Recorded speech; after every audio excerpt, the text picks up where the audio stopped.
Going live after I pressed the wrong buttons about 10 times. You'd think I would remember seeing as there's like only 2 buttons to press after I pressed the...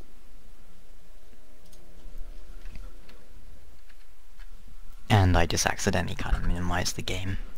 Shit happens. Alright, where am I? Who am I? Where are we going? What did we even do last time? Oh, I remember now. We got to the halfway fortress.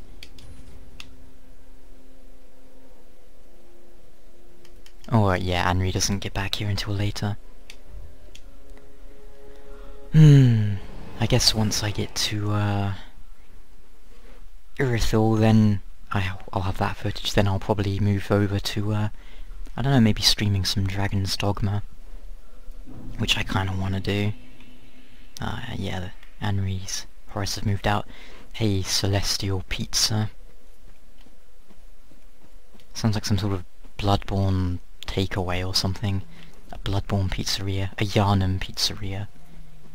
Where they sell bits of Cos as toppings. Or perhaps Abritus.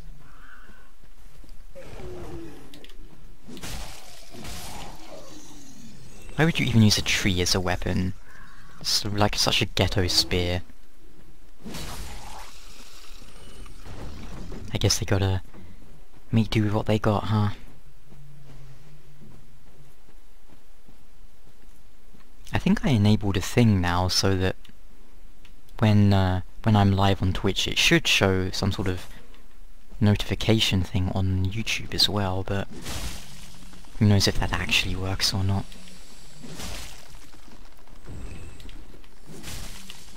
I'm not sure why I'm bothering to slice these things up. I guess it's kind of fun.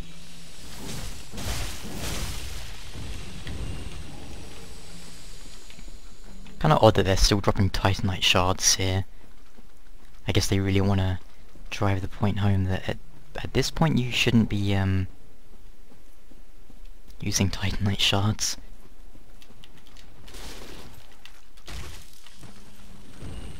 Did I just kill it by dropping on it? Nice.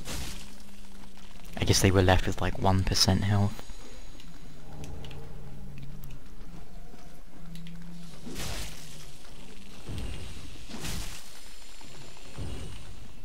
Good old Dark Souls 2 enemies.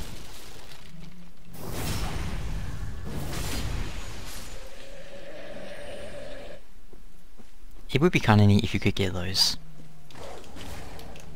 I hear you, dog, but I don't care for you.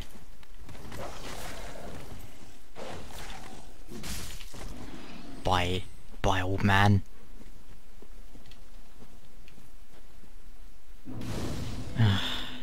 I think when I was first playing Dark Souls 3, this was the area where I started to enjoy it a bit less. Like, Lothric Castle was fun, the Undead Settlement and Lothric Castle I'd already done in a preview build. Then when I got to here, everything was like, you know, brand new to me, and I was like, oh, it's just a kinda shitty forest, and it's not very interesting. And then it was followed by an even shittier forest. In this direction anyway, the Farron's Keep part. If I remember correctly, you can plunging attack him, can't you? Yeah. Uh oh, he stood up way too fast. Oh right, yeah, Hazel. Interesting.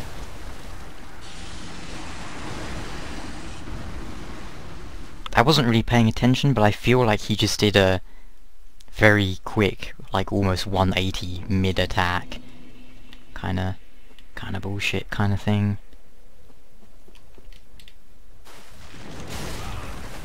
Interesting. And that time he just decided not to actually do anything.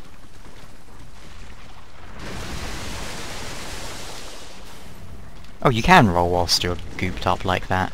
That's interesting. Why is it locked onto the small crab? Okay, it just wouldn't lock onto the big crab for some reason.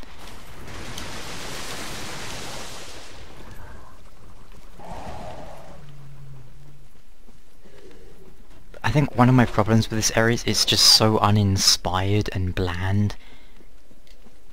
Like, there's nothing interesting about it. It's like, oh, we're fighting giant crabs, but even that isn't exactly interesting.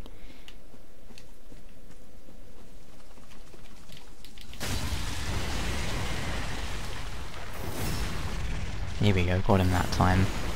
Although he's actually still alive because they have a shit ton of health. Oh. I thought that might stagger him, but guess not.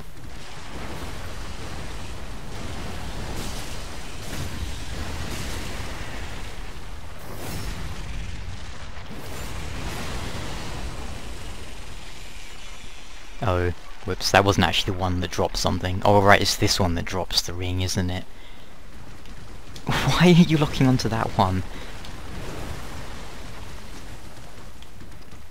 Also, I'm not like an expert on crabs, but I feel like this isn't really their kind of habitat, perhaps? Then again, I've never been to forests full of giant crabs, so...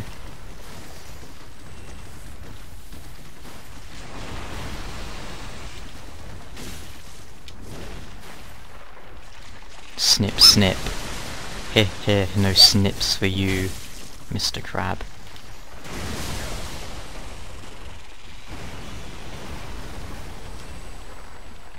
Yeah, it's a very weak area for me. It's just a connecting area, but it doesn't really serve any point. I would genuinely rather just have it be like a Dark Souls 2 style tunnel that goes from the undead settlement to the next interesting area. More is not always necessarily better, in my opinion.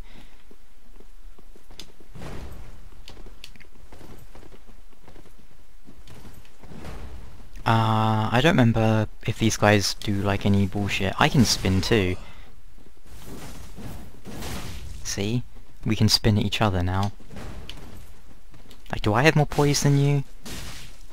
Or, well, not really do I have more poise, but does he have poise in general?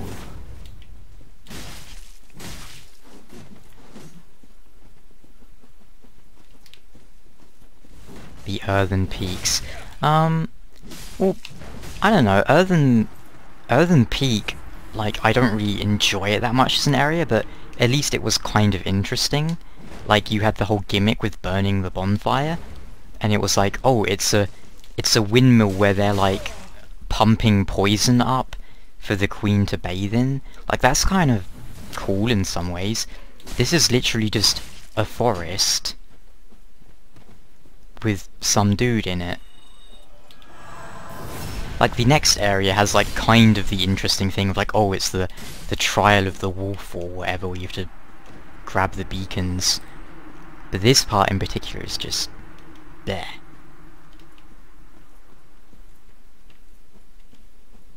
There was another game that did this sort of stuff. Which one was it? Well, not this kind of stuff, but,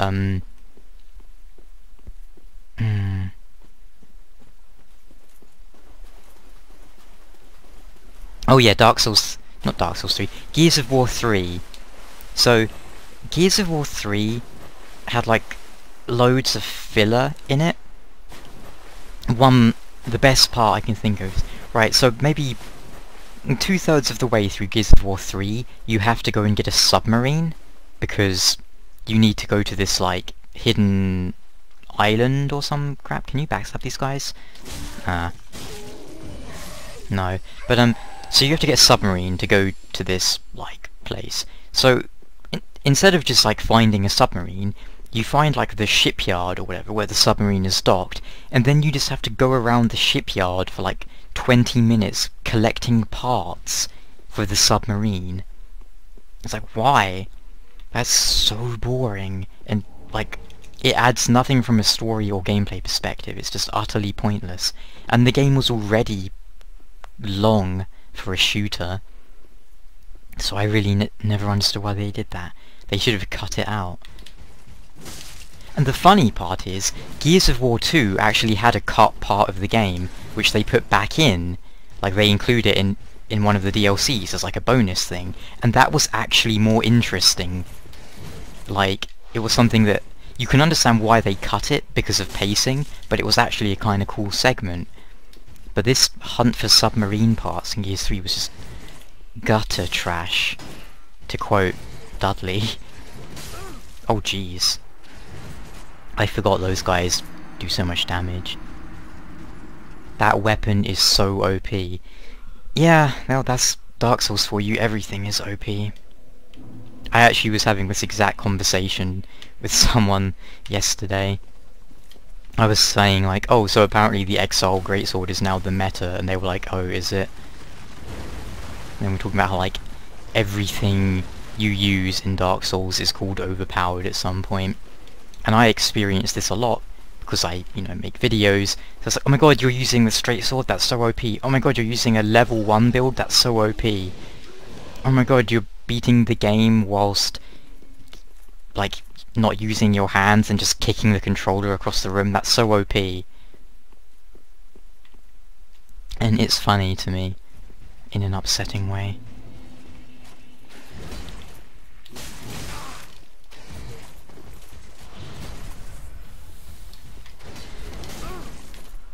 Oh, reminder, don't look at chat whilst fighting Black Knights.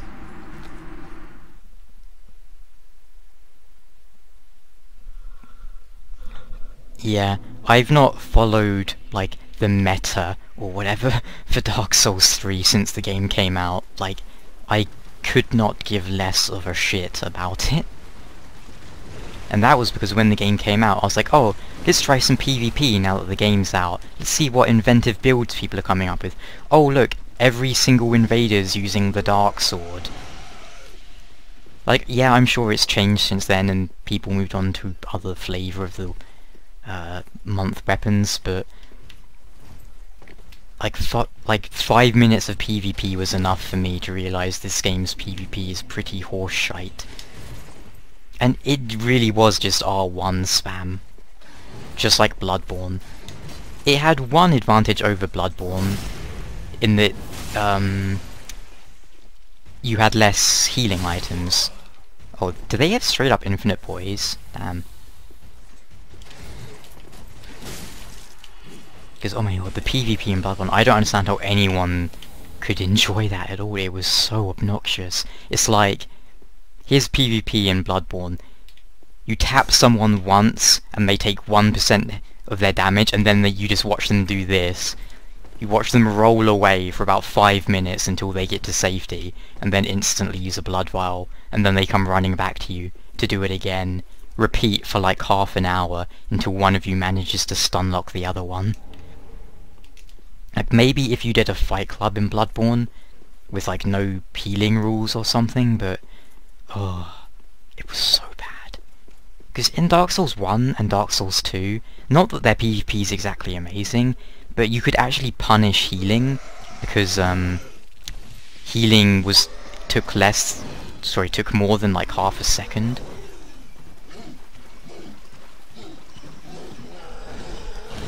Well, yeah, the thing with Dark Souls is as the game's communities like evolved or whatever, people just kinda kept looking for new ways to keep it fresh.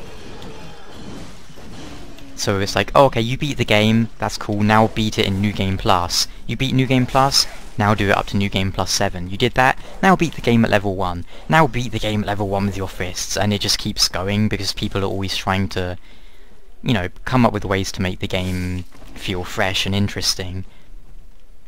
Which is nothing wrong with that. It's just when people get really obnoxious about it, and a new player goes, hey guys, I'm having trouble with the Capra Demon. Then people go, lol, GG, get good, scrub. Capra Demon's so easy. And it's like, uh-huh. Why did I come back here? Alright, yeah, I was gonna fight Hazel. Not really sure why I'm gonna fight Hazel, but it seems like the right thing to do, you know? Oh yeah, beat game with the ladle in Dark Souls 2.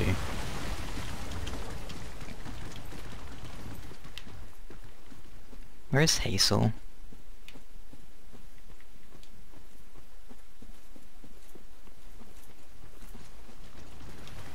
Last time she invaded me over here somewhere, so... What's this run about, though? Literally, I just need some footage of Irithyll, so I thought I'm just gonna go to Irithyll, and I might as well stream it, because my internet is now... I now have streaming capability, so I thought I might as well, you know? There's no particular point to any of this, other than I do need footage of Irithyll. Beat the game with Guitar Hero controller, yeah? I mean, someone yesterday said someone programmed a banana and used that to beat Dark Souls. Where's Hazel gone? I can hear her, like, throwing garbage at me. Oh right, yeah, I forgot she has invisibility. Did she just use Chameleon whilst I was looking at her?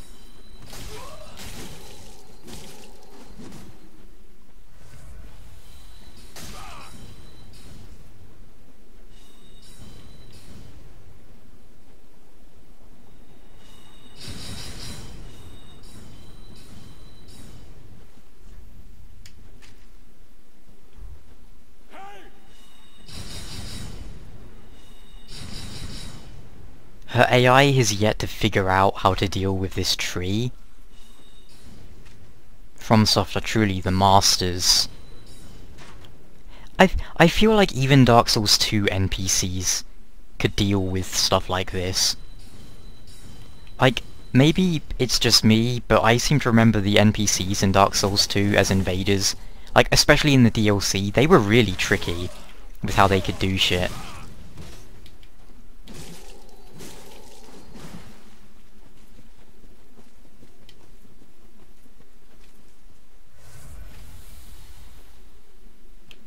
Yeah, she does have the obscuring ring, or something equivalent to it, like an NPC effect.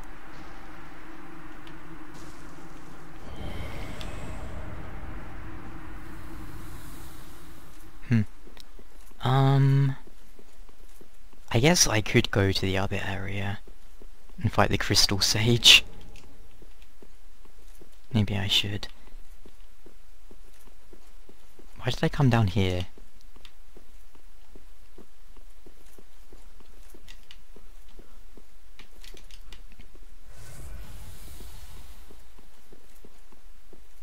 Yeah, it's, going back to that point, when people continuously try and get something out of a game, I can kind of see why they do that, but I generally tend to just play a new game. It's like, Neo is a great example of that. So, in Neo you have, difficulty settings. You start the game on Way of the Samurai, then you get Way of the Strong, and those were the two that came with the game. It was like, Way of the Samurai, then Way of the Strong, and Way of the Strong had like higher weapon levels and stuff like that. But then they added in, that's an interesting name, just like colon or semicolon, whatever. Ow. And it's like, okay, 2 difficulty settings, that's fine, the base one and then a higher one. But then they add in like, Way of the Wise, and like Way of the Demon, Way of the Neo, and they just kept adding difficulty settings, and it all became a bit sort of superlative. Oh look, there's the invader. Alright, yeah, I forgot I'm, hi, Super Emo Cookie. No, I've only, I only got internet that's able to stream, like, back in, like, something like August. Did you see that dog just flying? I'll just wait here for the invader, I guess.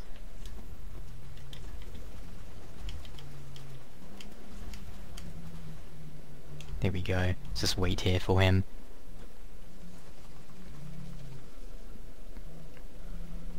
So they keep adding all these difficulties to,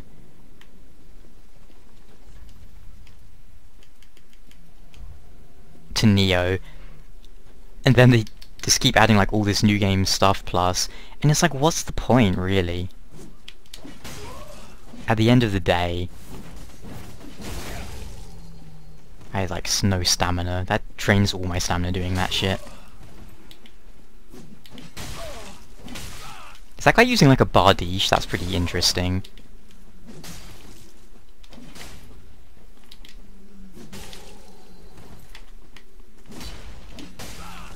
I feel like he hit me then and I just took no damage from it or something.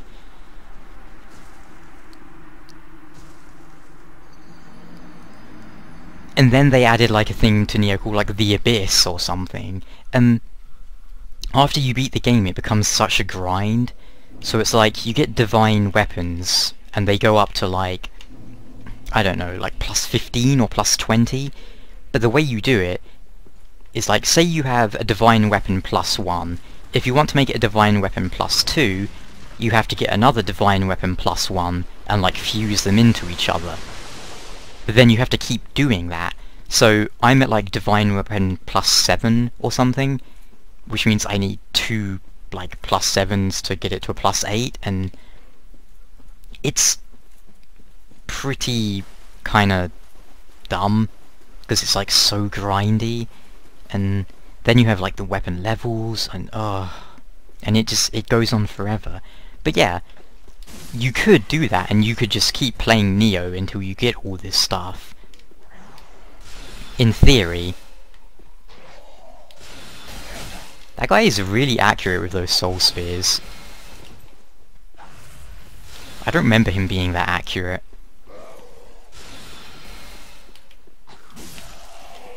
Maybe it's just been that long. And then the same kind of thing applies for Dark Souls, but Dark Souls doesn't really give you that much to do, so people come up with their own stuff. For me though, especially these days, I tend to just beat a game and then just move on to another game. Back in maybe like 2008 and stuff, I did get a bit kind of obsessive with having to, you know, like platinum games and get 1000 gamer score or whatever. But then I was playing one game in particular that made me stop doing that. It was Deus Ex Human Revolution. Because I was looking through the achievements and it was like, to get an achievement for beating the whole game without being detected, beat the game without killing a single enemy. So I thought, okay, I'm going to do these two together. I'm going to beat the whole game without getting detected and without killing anyone. But it became such a chore to keep track of, and then once I accidentally dropped a dude down a ladder, which probably killed him. And after that I realised, well, this isn't actually that fun, so I'm just gonna stop. Especially as I realised, in particular at that moment, achievements really don't actually give you anything, do they? But, I mean, sometimes it's nice to work for a specific achievement. Alright, yeah, I could get, what's his face over here? Hodrick.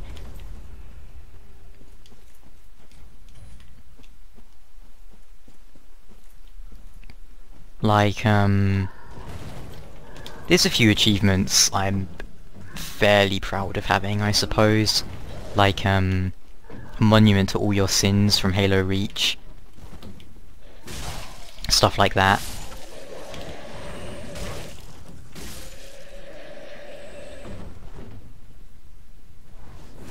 Jesus, Hodrick.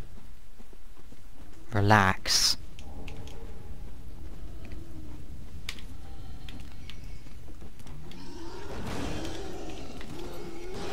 Yes, Hodrick, parry the air.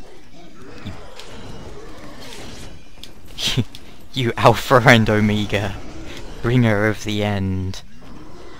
Why are they so obsessed with me? They're meant to be fighting Purple Grape Man over there.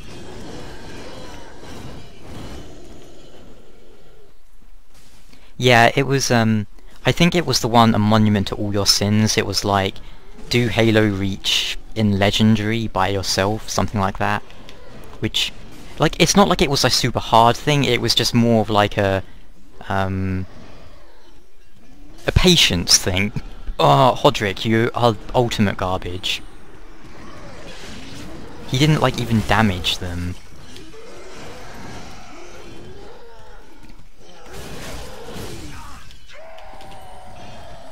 These guys like straight up make Bloodborne noises, don't they?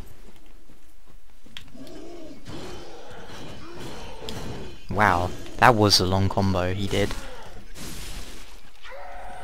Then there was also one in Devil May Cry 4 I was kinda happy that I got. I don't remember what it was. I think it was just like beat the game on Dante Must Die difficulty or something like that. Then there was Heaven or Hell difficulty above that. But Heaven or Hell wasn't really that bad because it was like enemies die in one hit, you die in one hit. So it's not really that bad. But then there was Hell or Hell, which is like you die in one hit but enemies have normal health. I have seen some of those videos on boss versus boss fights. I think they're really fun. Like the one with Covetous Demon versus Sir Alon, and he like just makes the Covetous Demon just like slaps Alon and makes him bug out. Well, this is unexpected. What if you... How You'd better not. You don't be your... Now what?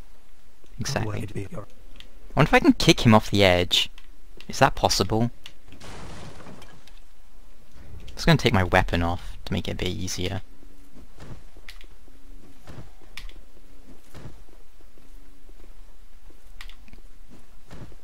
Oh, but I think probably the rarest achievement I have is the one from Warriors Orochi 2. Getting all the dream modes unlocked. What's the meaning of this? Oh, relax, dude. How dare you look at me.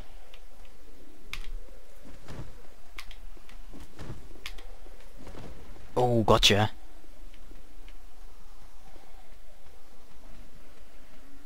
So I guess the enemies don't aggro onto him. That's kind of understandable, but whatever.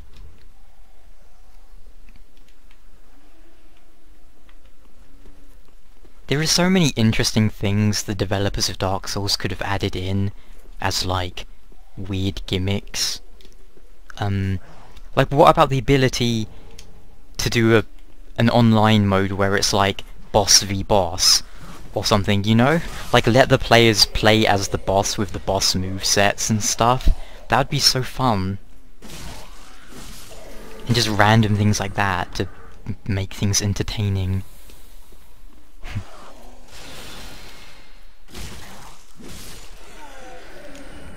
But I mean, Dark Souls did other kind of inventive things. Do I have any... Who's this summon sign?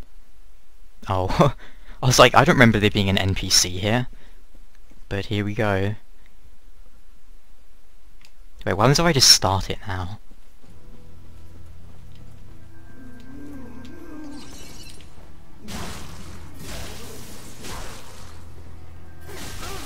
Oh right, yeah, I forgot he has a sword.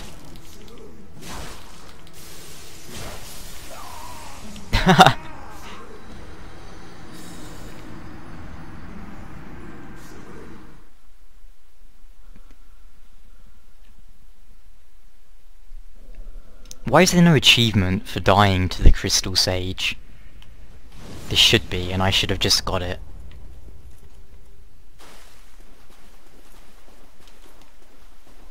Although I guess he's not that lovable, because he can do fairly big damage if he hits you, I suppose. But yeah, Crystal Sage is another boss where it's like, what's the point in this boss? He's not very fun. Especially, they use the same gimmick of Crystal Sage in Aldrich. Like, Aldrich is basically the same fight as Crystal Sage. It's like run up to it, smack it until it teleports.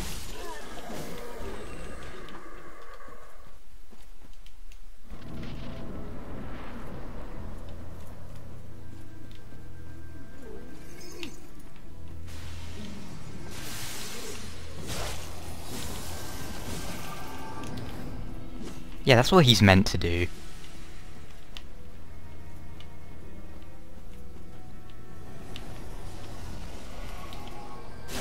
He spawned right next to me, that's weird. So with Aldrich, he always will spawn in the, like, opposite far corner. Crystal Sage just seems to go demented, though. And now he's gonna do shadow clones, because he's been watching too much Naruto.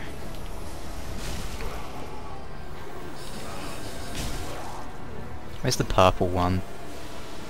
There he is. Wow, those do actually do quite a lot of damage.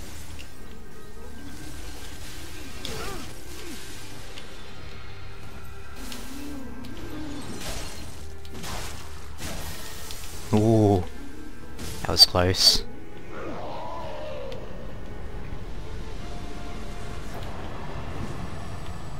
That one doesn't get to live. Yeah, the Twin Prince's teleporting is actually used in a kind of cool way, so I'm fine with that. Even Aldrich is not too bad, but this boss is just stupid, and I don't like it. If I remember correctly, there's 2 crystal lizards here. Oh, I think I'll grab the bonfire, then I'll go back to the other one. Oops. Oh, I saw the other one off to the side.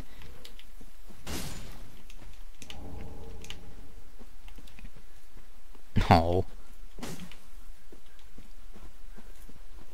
Gale is good too. Yeah, I mean, I don't think his is strictly speaking a teleport. It's just they've made a way for the boss to warp over to you because the area is so big. It's very odd. Yoink.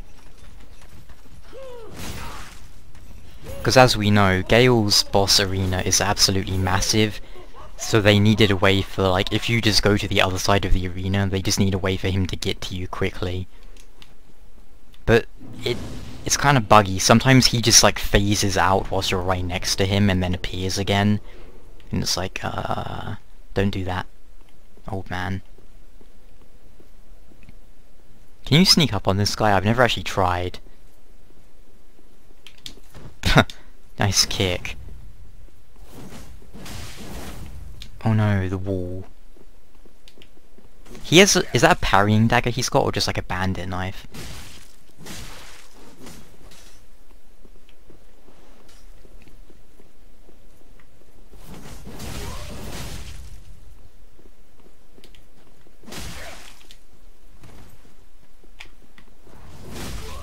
What? That was weird, he knocked me out of that. Is the other one coming? No, I didn't go high up enough.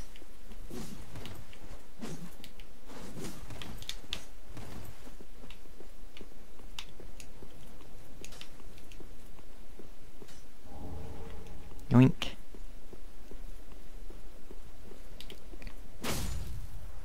Does he drop anything? I forget. Nah, just a few souls. Alright, back to the, oh, I might as well kill the bandit one. Then on to Farron's Keep, the gross poison shite swamp. Why is everyone obsessed with throwing knives in this staircase?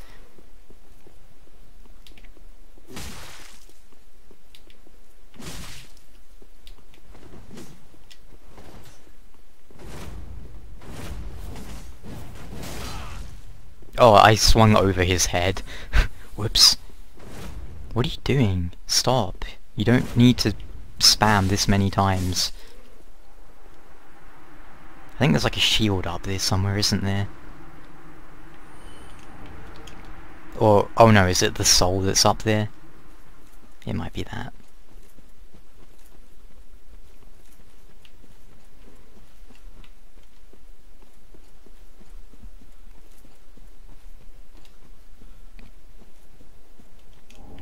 Oh yeah, it was a shield up there as well. Guess I got confused. That was kind of strange looking. Stupid AI. Oh yeah, very much so.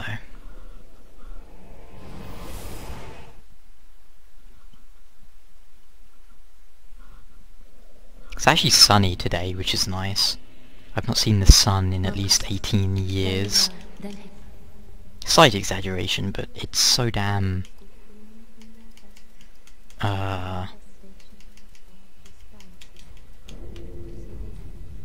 So damn cloudy and overcast here, especially at this season. That's the one. I wonder if I have any other armor I could use now.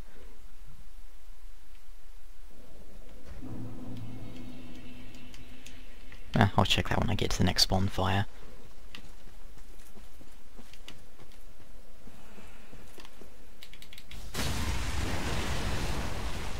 Bye, crab.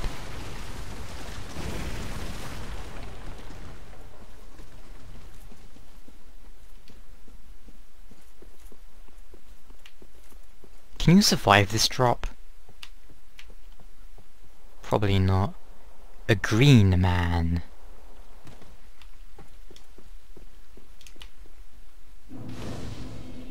Here we go.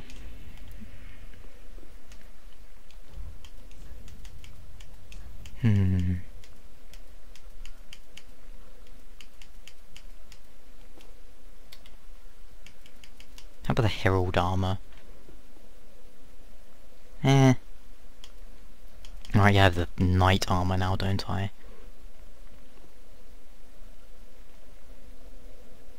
Which, like, everyone uses.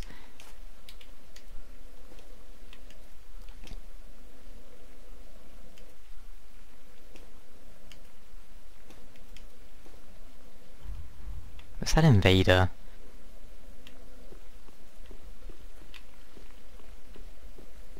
I don't know.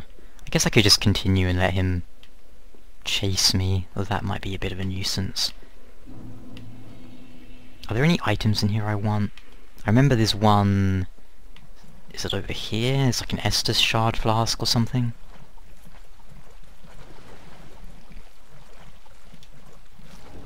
Yeah. Well, I think I actually picked up another one of those I should probably use. Oh, I remember where like, the Chaos kind of area with the big lake below the Catacombs or whatever. There's so much stuff there, you know? Whoa. And by stuff I mean large Titanite shards.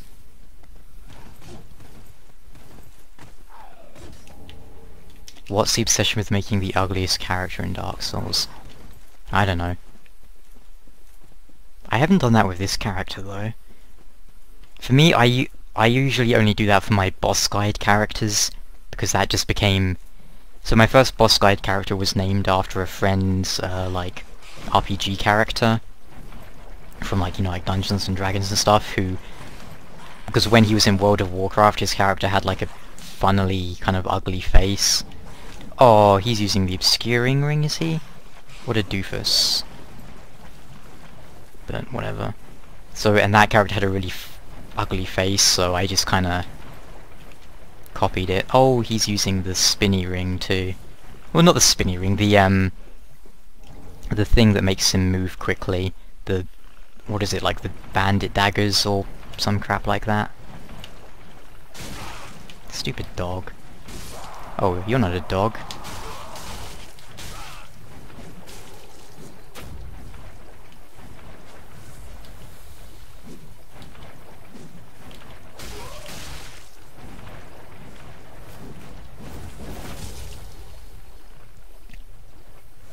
Usually I wouldn't bother healing just so he could kill me, but at this point... I'm trying to time this to hit him when he goes through my attacks. But I guess he's using that attack which has a lot of iframes or whatever. Which makes sense in some ways.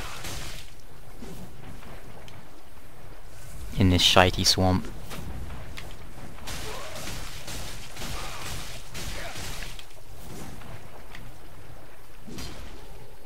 Oh, hit him with the shockwave.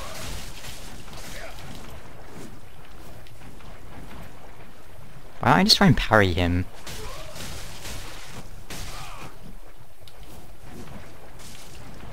It's not really gonna work, is it?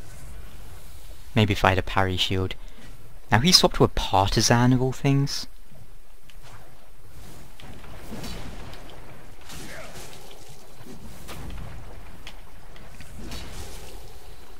This is the most exciting duel ever, isn't it, huh?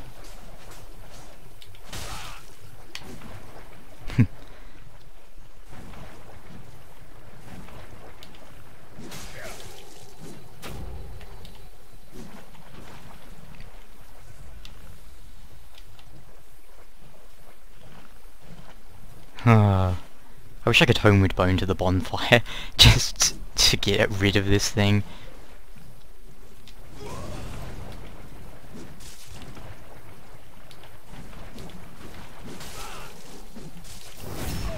Huh? I feel like he just backstabbed me whilst he was in front of me. Like whilst I was looking at him. That was quite odd. But yeah, this is a horrible place for invasions because of stuff like that.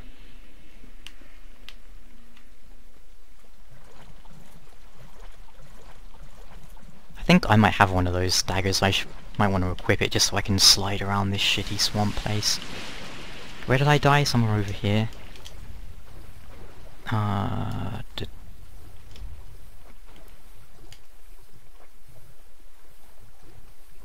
Here we go, quick step. Whoops.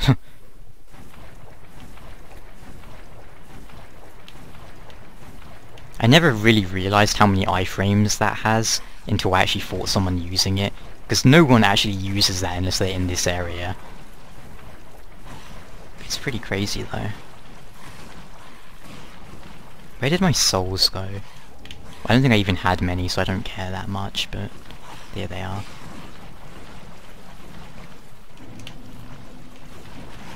FromSoft were like, hey, we have shitty poison swamps in all our games. How about we put one in again?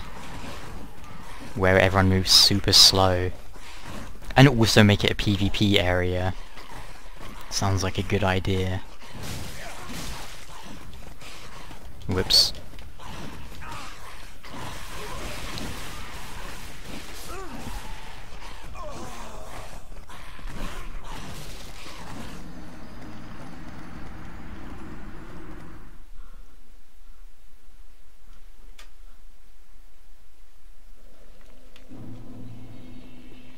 At least I know where I am now.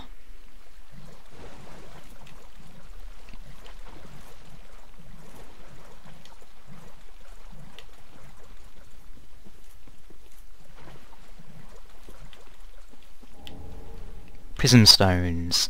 I do wonder kinda why they put those in here. They don't serve too much kind of purpose. I suppose specifically in this area you could use them as markers because it's quite a disorienting area. Oh wait, didn't I get the coal for the heavy thing? I think I did. That reminds me, now that I've picked up the other one. Was this the one I went up? I think it was this one. There we go. These enemies are so stupid.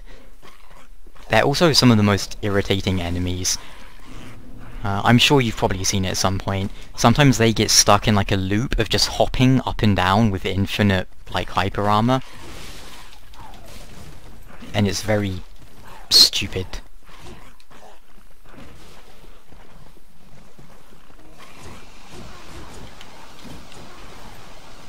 Oh right, I'm still missing one, aren't I? Whoops. This is my bonfire, go away. Oh, everyone remembers this bonfire because it's the one you farm Farron swordgrass at or whatever. Because that's what everyone wants to do. Farm Covenant items that have like a 1% drop rate. I'm gonna wait at this bonfire for a moment whilst I look at something on my phone.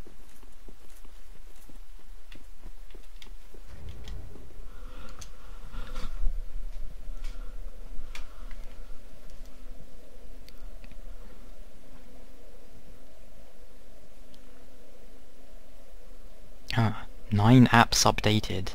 That's a lot.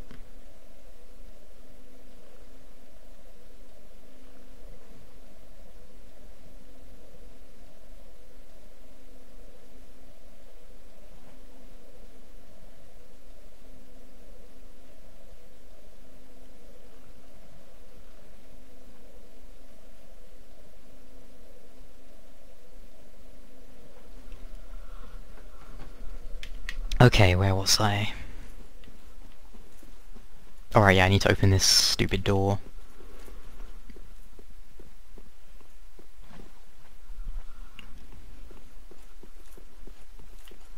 Oh, who are you on Discord, Ranger?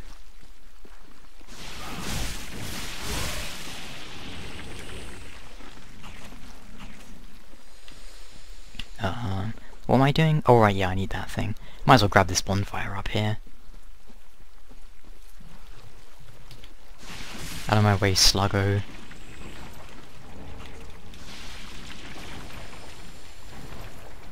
It is the same character as the other day.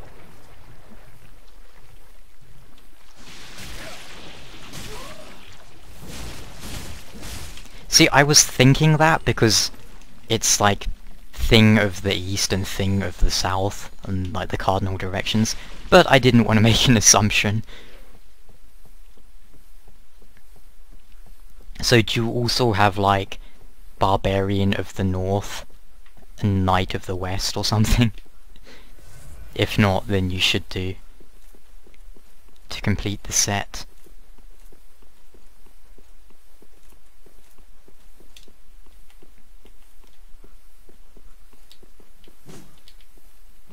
No!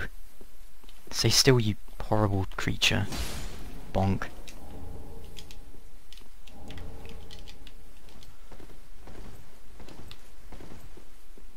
Big doggo.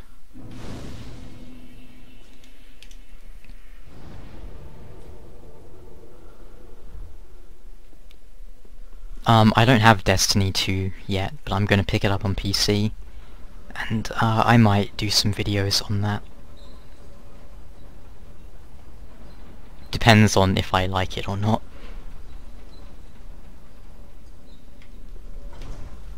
Yeah, I like Ranger and Paladin as well.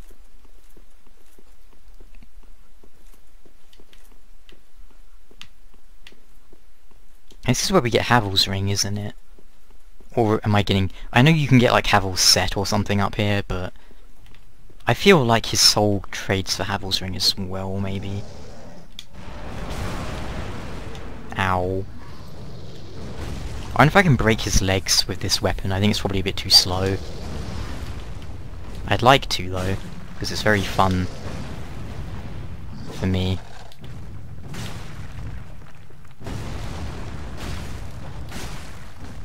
Yet another advantage fast weapons have in this game. That's not his leg. Yay, we did it.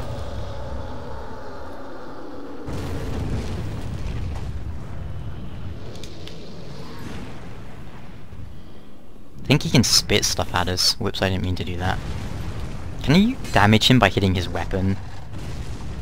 It wouldn't make sense, but it would be funny.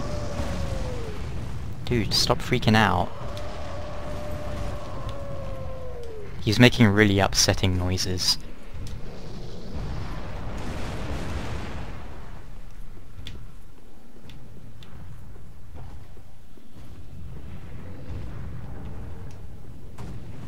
Bonk.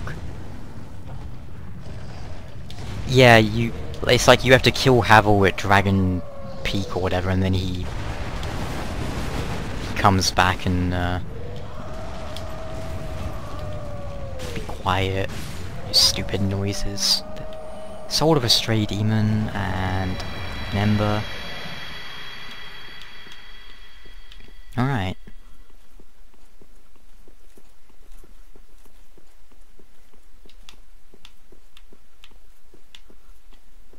And then there's something on the other side which I feel is useful, but I don't remember what it is.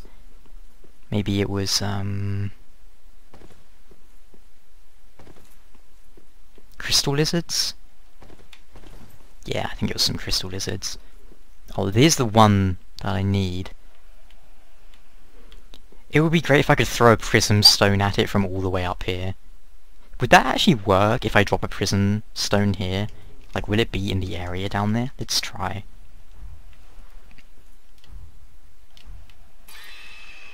No. It just kind of floats up here. It's technically a different area, I suppose. Alright, I might as well grab one of these crystal lizards. Oh, damn it.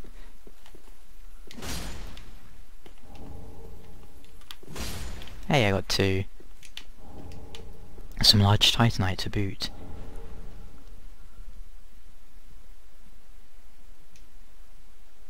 Yeah, I've never been a super big fan of heavy armor.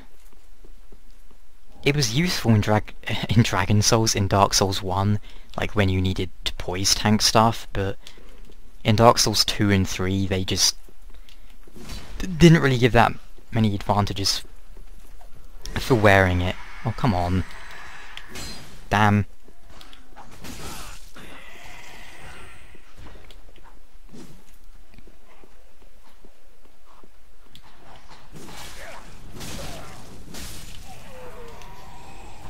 Oh. Well, in the old Dark Souls games, you put a prism stone down, it would make the noise if the fall was too big, but they would still, like, remain there as markers. Well, poise in Dark Souls 2 actually is decent.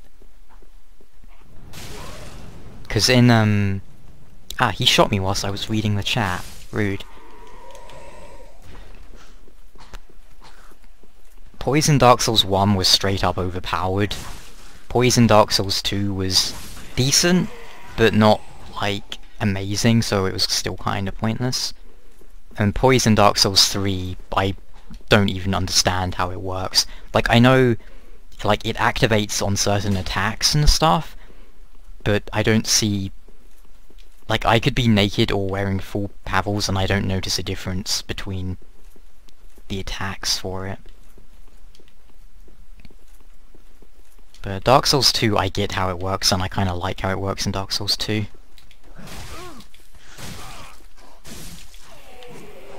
Wait, what? You see that guy? He was like here. Instead of running to me, he just sprinted along over here. What's he doing? Weirdo. I mean, that's what we all thought back... After Dark Souls 1 came out, we thought the next game was gonna be, like, Dragon Souls, or Doom Souls, or Death Souls, or something like that. We weren't expecting Dark Souls 2.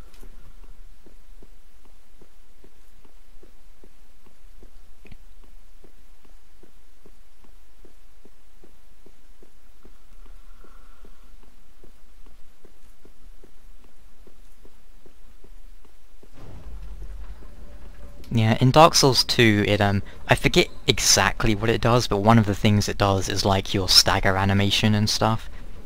I demonstrated it in my Dark Souls 2 starter guide, like the difference between high poise and low poise. But... Hi, dog. Right.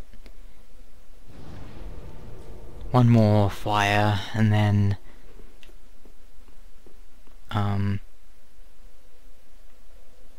Can I see it from up here? It was like over here somewhere, wasn't it? There it is.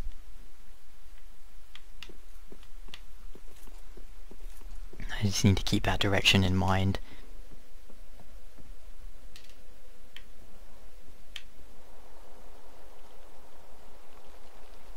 So I just go in a straight line, I should reach it.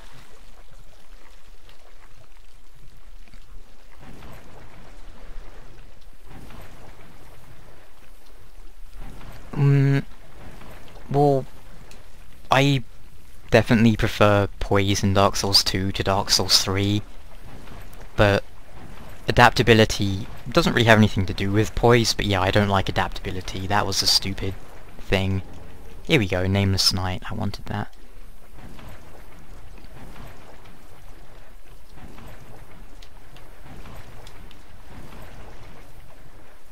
You don't see me, Captain Humongous.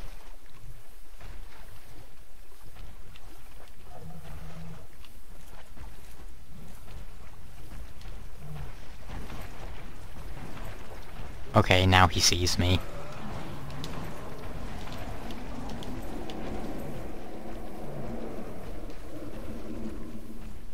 But it's too late. I win.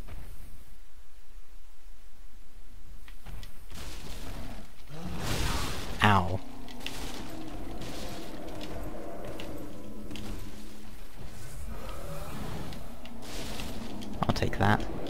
Hey, a homeward bone, exactly what I needed. Nice.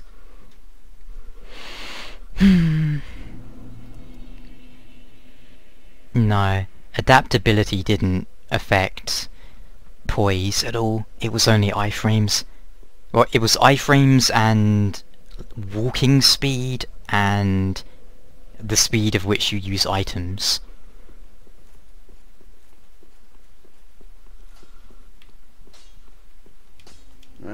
What?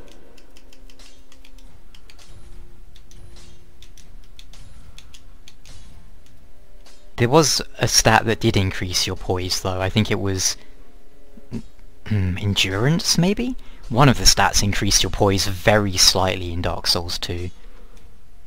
Oh, you have...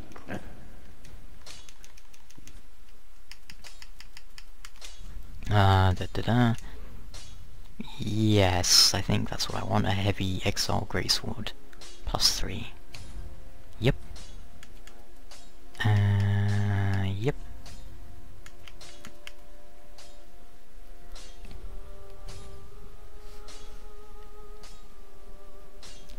Yeah, Dark Souls 1 poise was good, but the problem was it was too good. Like, it was like so good that it made the entire game basically revolved around poise.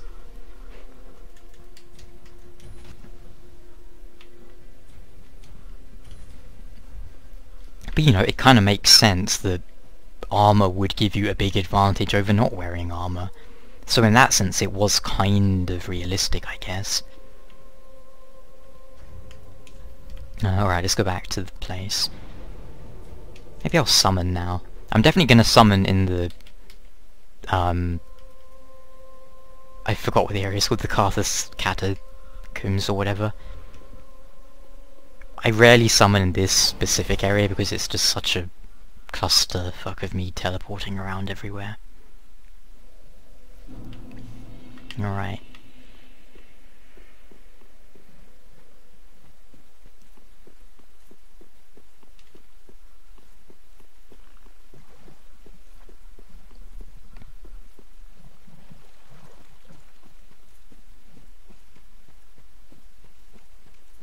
I do really like the knight armor in Dark Souls 3, like this one with like the green scarf thing.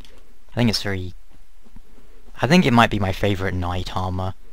You know, between like knight, elite knight, and then just knight. Oh, this happens every time. Every time.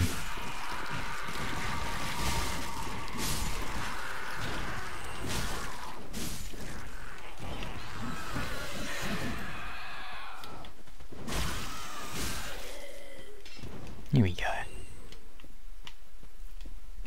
Dark wraiths everywhere.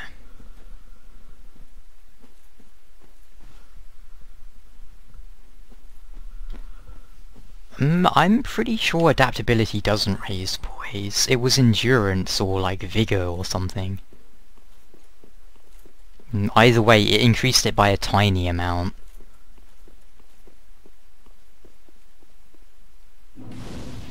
Adaptability raised agility, didn't it? Well, either way, the poise you got from stats was like so minimal that it didn't really matter. No, it does work in Dark Souls 2, it's just the effect is very subtle. It's not... like, in Dark Souls 1, poise just makes you straight up get, like, an extra bar of stuff. If you go look at my Dark Souls 1 and Dark Souls 2 starter guides, look at the sections on poise and it kind of demonstrates the differences between them.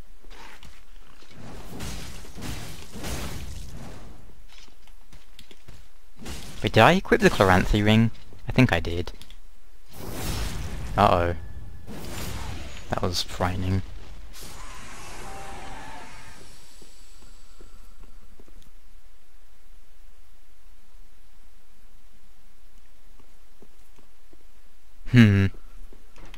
Weird. Well, if it does increase your natural poise, it's not really enough to make a difference. It's like, if like an armor piece gives you 20 poise for like one armor piece, you're gonna get like 1 poise from raising loads of your stats.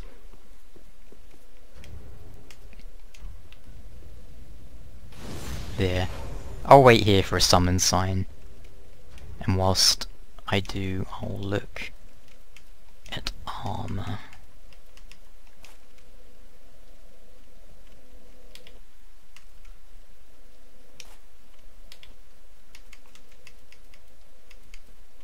Huh, that's actually lighter than Cirrus. That's interesting.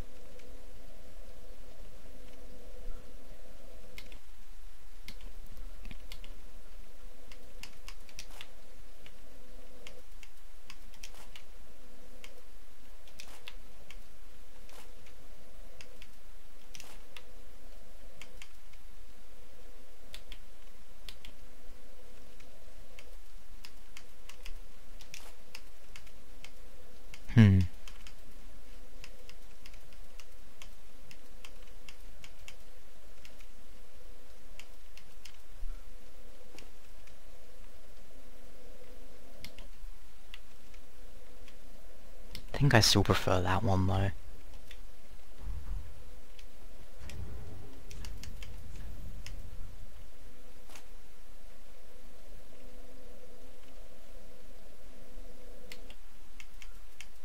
Still don't have enough for that, huh?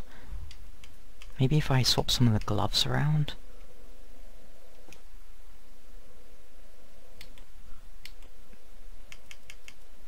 Nah. Oh well, that's fine.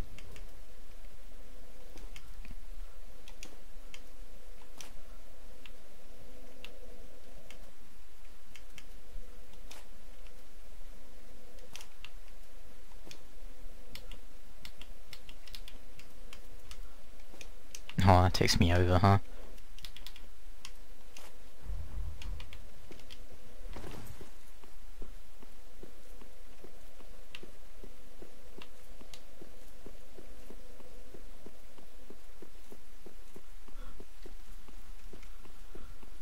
Don't think I've fought Abyss Watchers with a build like this for a while. This will be interesting to see how it goes.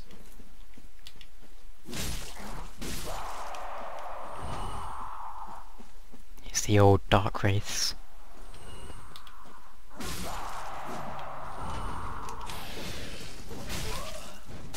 That was rude.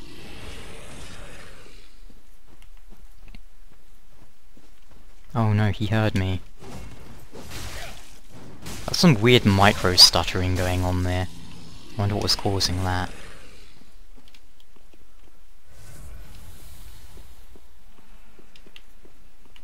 This is it Hazel? No, not Hazel, Black Hand Godheart.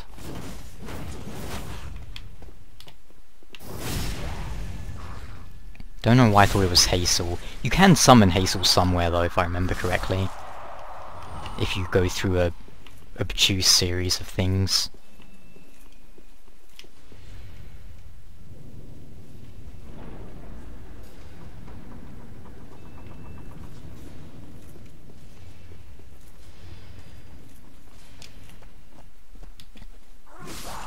It's a bit silly that you can hear the clanging, but you can't actually see anything in there.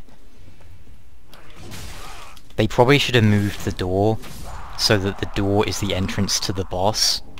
As in, when you open the door, it automatically starts the boss fight. That way you wouldn't be able to look in there.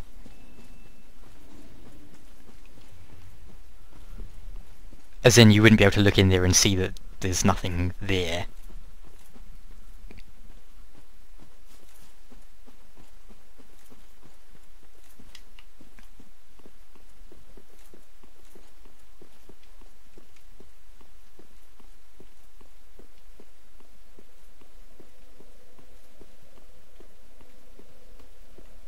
Okay, well I'll look for signs at the start of the catacombs then, for the next bit. That's a weird noise that bird just made. In real life, I mean, not in the game. I feel like I might have a bit of difficulty with Abyss Watchers with this weapon. Well, we'll see what happens though.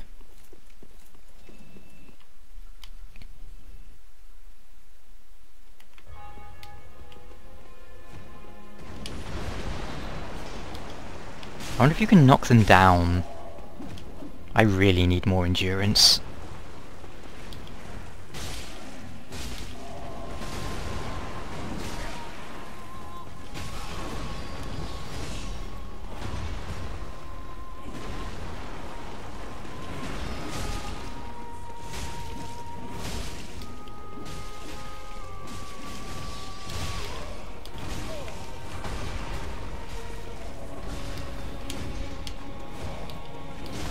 Oh, so much startup.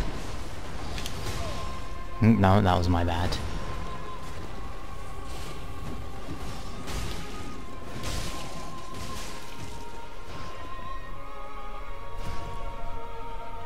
Yeah, you can knock them down with the,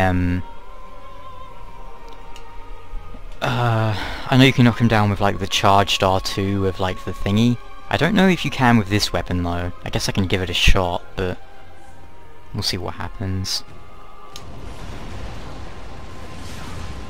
Ow.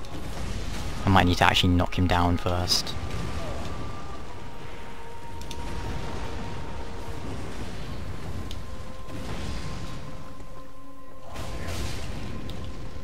No.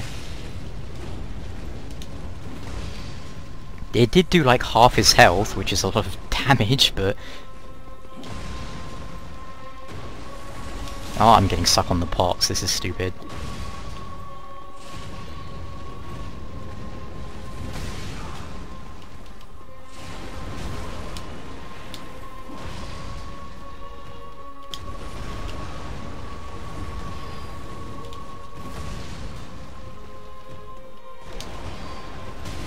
Oh right, yeah, that delayed thing. That's kind of fun. See how many attacks you can kill the boss in.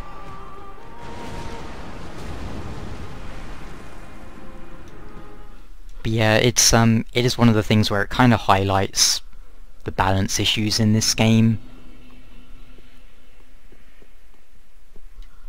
Because they basically balanced every boss around straight swords, which is a flaw when they're the fastest weapons in the game. Like, yeah, you can beat bosses with slower weapons, it just... using them highlights how they clearly didn't design the game around that. It's like they thought they were still making Bloodborne where every weapon is extremely fast, but, you know, that's just what happens.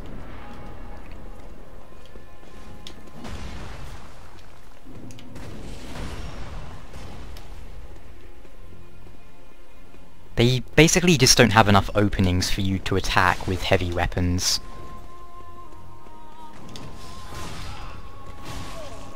Especially not if you roll at the wrong time, like I just did.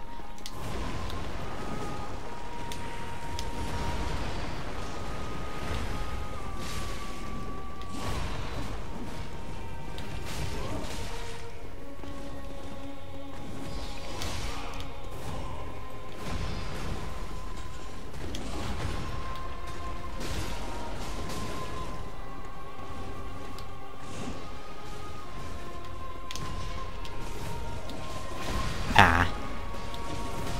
Like there, I would have been able to hit him if I was using a straight sword. Oh yeah. I remember fighting Gundyr with a, with an ultra great sword. I didn't have a fun time.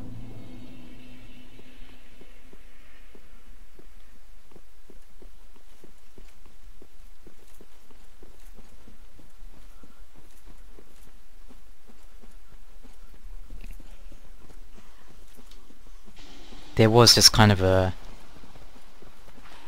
disparity between the player actions and the boss actions in Dark Souls 3, which I didn't particularly enjoy. It felt like, it really does feel like I'm just fighting bosses designed for Bloodborne a lot of the time, and it feels like you're getting punished for using anything that's not a fast weapon.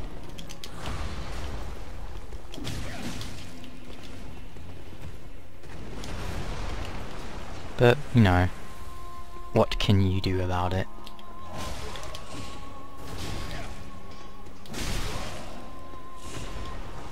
I would like to see the actual developers fighting bosses and see how they do it.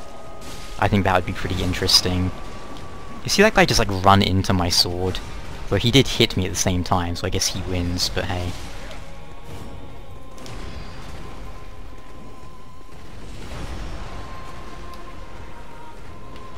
Oh, now he's given up on fighting me at all, apparently.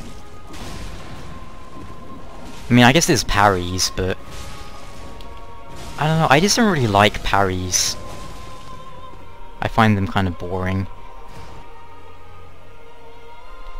Yeah, I really like fast combat in games, I think that's great.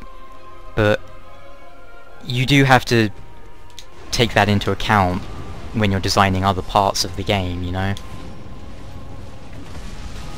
Ah. I always forget that fire, like, swings after the sword. Wow. He straight up poised through that fully charged R2, that was pretty amazing.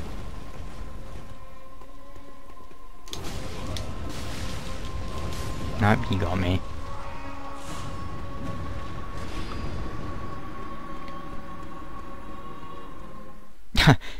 It looked like he just started running over to where the Dark Wraiths are.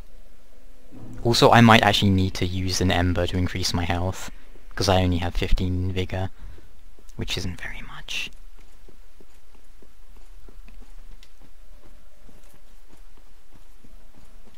I do think Dark Souls 2 is actually probably the best balanced of the games at this point. Dark Souls 1 has the issue where poise makes almost every fight in the game a complete joke. Dark Souls 2 at launch was really buggy because, well, not buggy, it was like you could one-shot like every boss with magic pretty much. And Dark Souls 3's bosses, like, you use like the Warden's Twin Blades or a straight sword with bleed on it, and it's like, wow. But Dark Souls 2, I actually feel like, yeah, not straight swords, thrusting swords are insanely good in Dark Souls 2, but I don't feel like I'm ever punished for using any type of weapon in Dark Souls 2.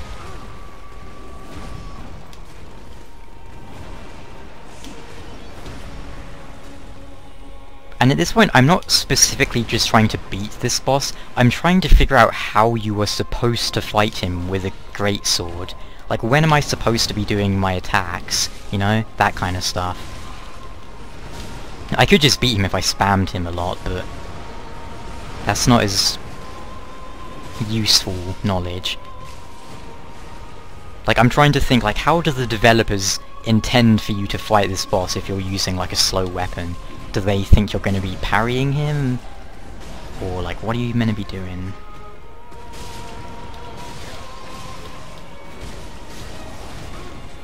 That was weird. I've not seen Matthew Matosis' videos.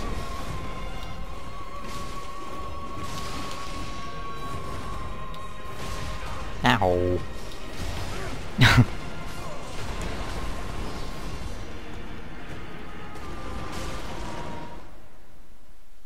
Magic, yeah, magic is so bad.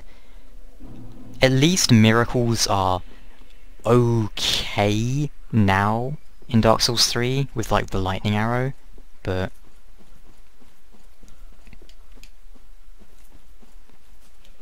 I remember when the game came out, it was like my wooden arrows were doing more damage than lightning spears, which was a slight problem.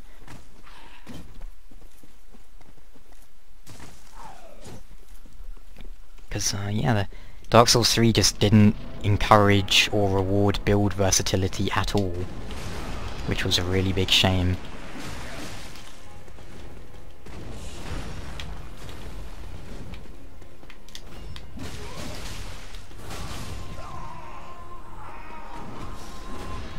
I must be missing something, because I genuinely can't figure out how you are supposed to be fighting these guys with this weapon.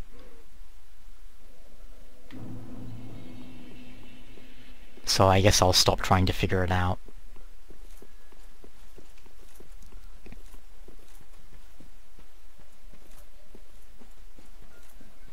Like, sadly, I don't think they have thought about it. I think it's just one of those things where it's not a player issue, it's just a developer issue. Which is a shame. Because a lot of the time in Dark Souls 1, when people would complain about something, you know, I would try and see if their complaint is like a sort of decent one, or if it's just like an issue they are having specifically. And sometimes that is the case, but then sometimes it's just the developers being stupid.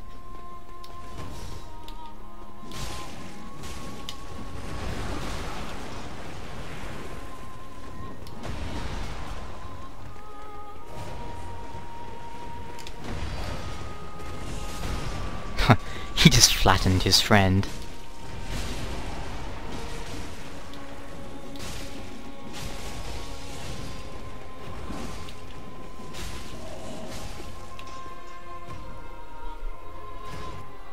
Can you still parry him when he's got fire sword mode? I forget. I guess I can try. I do have a parry shield here somewhere. Is this one?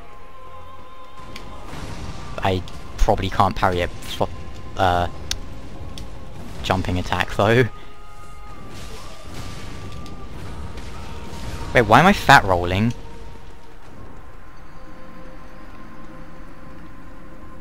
Does that shield weigh more?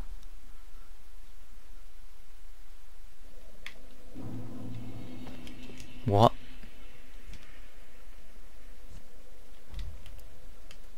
Oh, it does weigh more. Whoops. My bad. I guess I'll have to be parrying with this one then. Yeah, parrying... That's one of the reasons I don't like parrying, because I always forget which attacks you can parry and which you can't, and I can't be bothered to remember them. I think the only bosses I like parrying on are Gwyn, just because it makes him a lot more reasonable.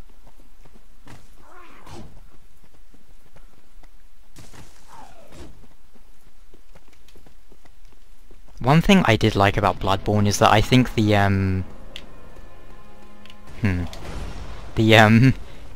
Hunter's tools, for the most part, they did encourage some like clever play. Like against Maria, you could just knock her down with stuff. Whoops, I didn't mean to kick then.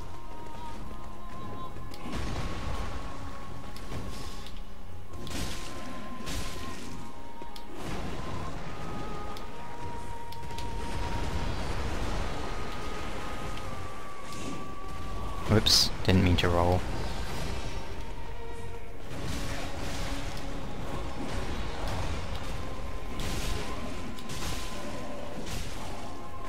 I really do hope that the, if they're ever making another Souls game, I really hope they look at Neo's combat. Because Neo's combat is so much better than Dark Souls. Like, magic is really good, the, everything is really good in Neo. All of the weapons are amazing. Can you knock Elfrida down when she's in phase 2 and 3? Yeah, I think you can. I was fighting her a couple of days ago and I seem to remember I was knocking her down. Not 100% sure on that, but I feel like I was.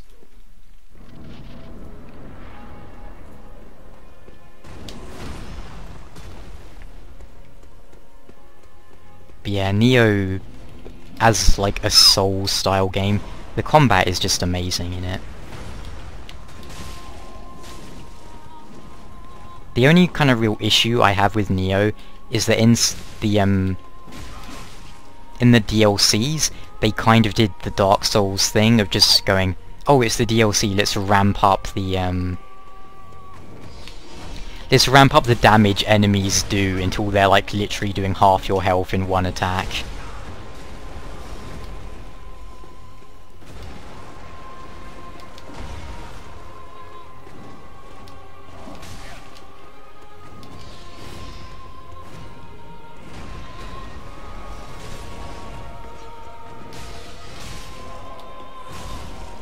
I'm trying not to get too close, so I don't want to be slapped by their swords whilst they're all smacking each other.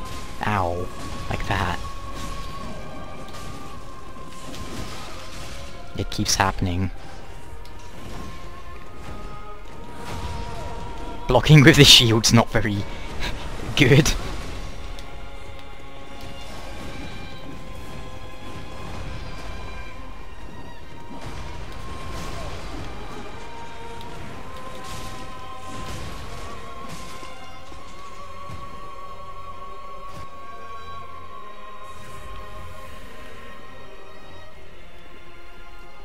Whoa, he's flipping out on that body a little bit.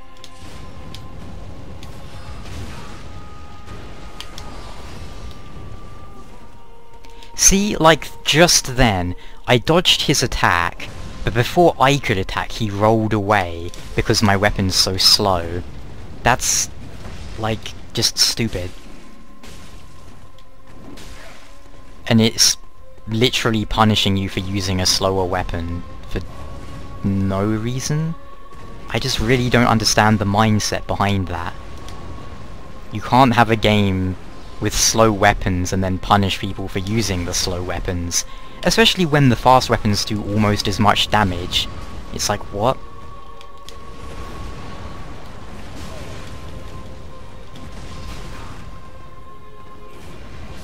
Whoops. No, I rolled straight into that fire. Well, I was using the Store Greatsword and you can just knock him down. With the charged R2.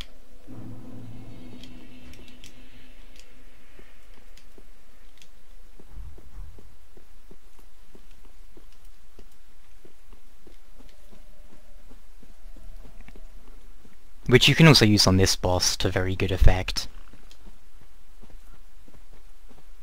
Charged R2 with the Store Greatsword, like, knocks things flying. It's very funny on Frida because her body kind of flips out when you send her flying.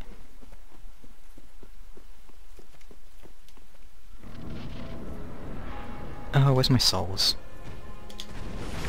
Oh, whoops. That hurt.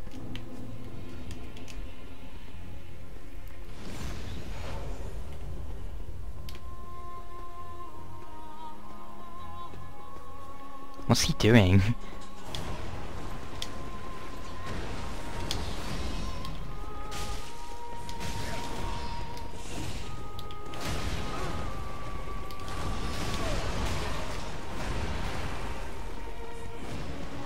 I never really noticed before, but it's always the third one that they attack.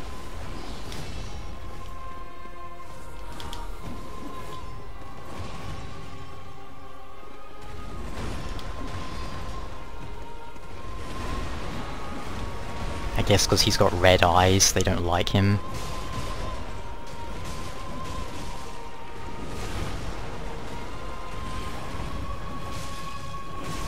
Oh, the stupid spin got me.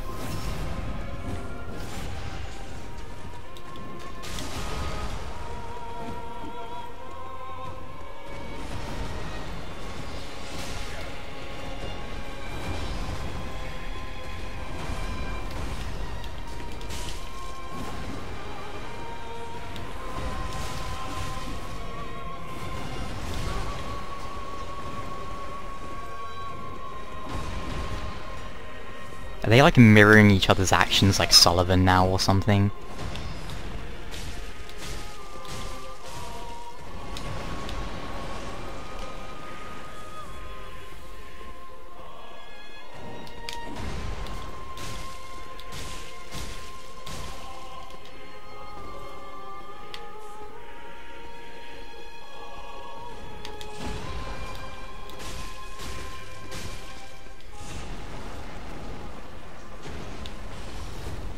The other one get back up? Oh, he did, but he's going over here trying to get the Dark Wraiths or whatever. That's interesting.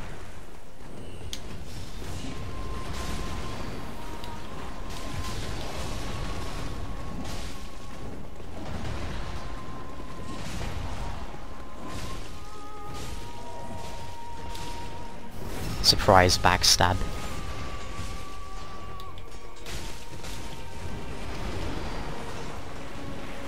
I don't mind the multiple health bars too much. I just don't like how bosses have no recovery frames, which I think is really stupid. Oops, that was a 3-hit combo.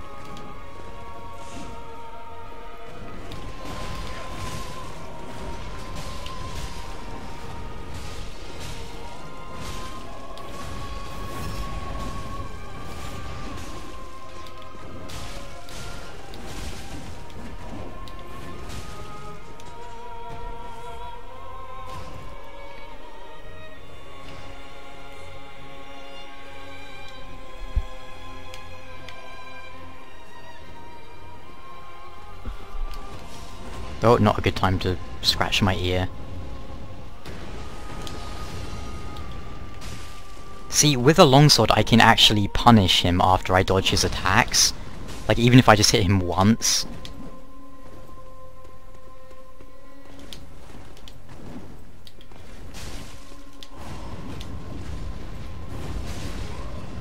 Oops. Oops again.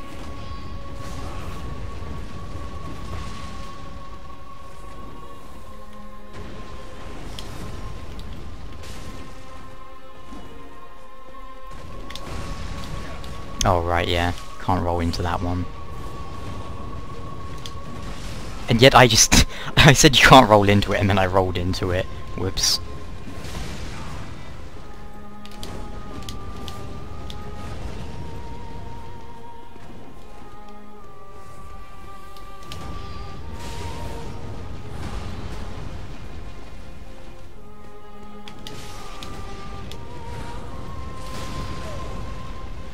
Can you just walk behind and backstab him? That'd be interesting.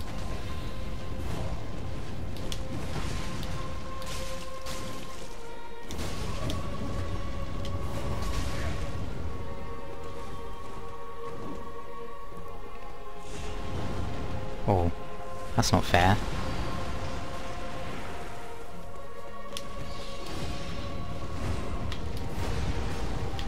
No, I think he might have too much horizontal reach to do that. That's interesting.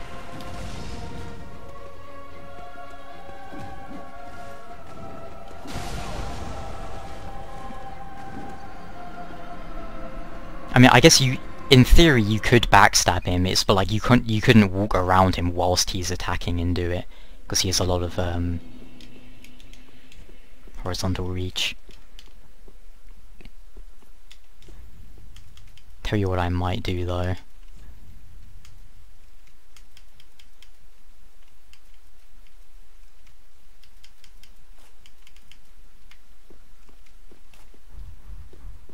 Just so I can have a proper shield and compare that way.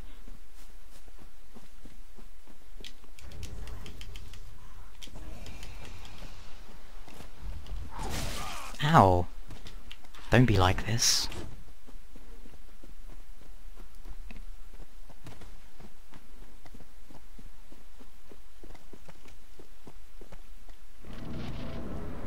Maybe I should use the weapon art more.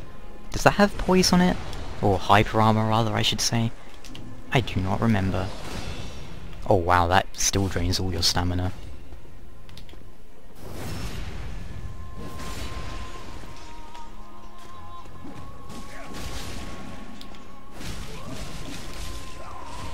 You just don't have enough hyper armor during attacks. The wind-up is so long that they smack you out of them. That's a nuisance.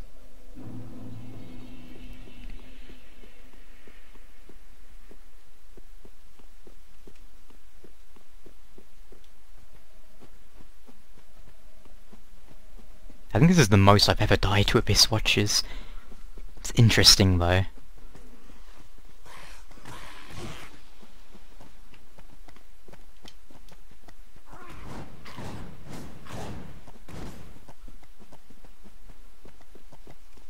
I guess because I have no real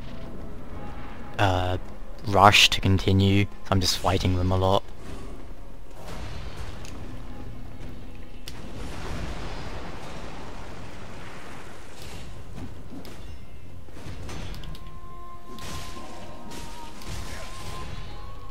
See, that's interesting. The first hit staggered him, the second hit sort of staggered him, but then he just kept attacking anyway. That's like a punishing thing for players who keep attacking. Ow.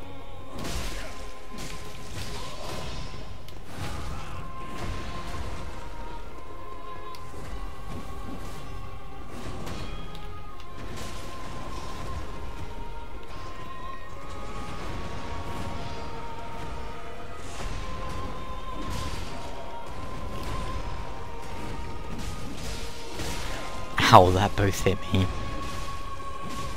Trying to get the sneaky charged up attack whilst they're hitting each other. I do like that attack where he makes like a cloud of dust and then like he hides himself in the dust and then attacks you whilst you're looking at it, kind of. I think that's pretty interesting.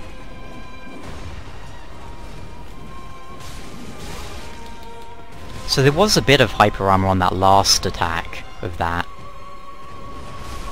Oh. I was trying to run around that one. Whoops.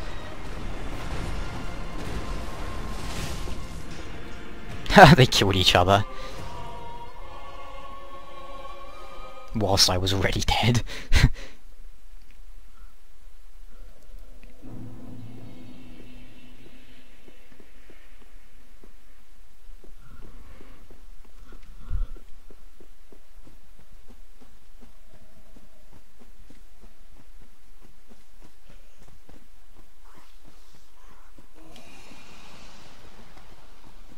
They did, yeah.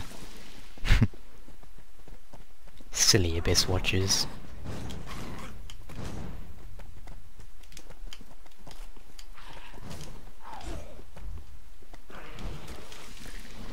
Power up with my bandit armor. Where's my souls? Here we go. I wonder if I can make him run into my fully charged R2. That was funny.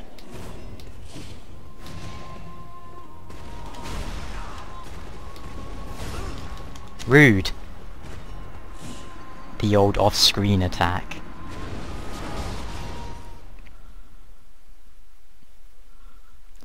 I remember the Millwood Nights, yeah.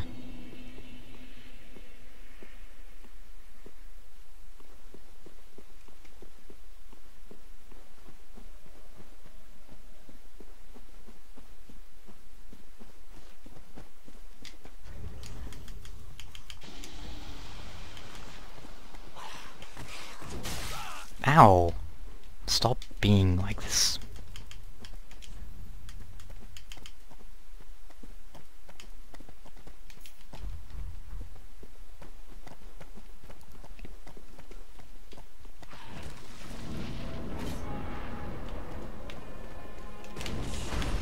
I suppose mid-air would make some sort of sense. But then at the same time, it's like, why would they be near the ringed city? Because that's where, you know, mid-air was.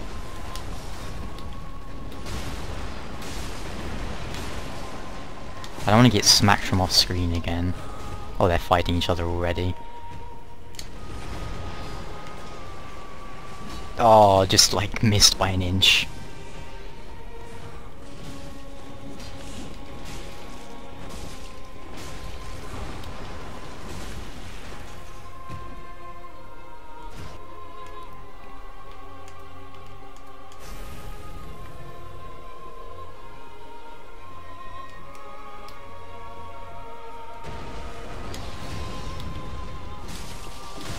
Oh wow, he rolled through my attack with the old infinite hyper armor.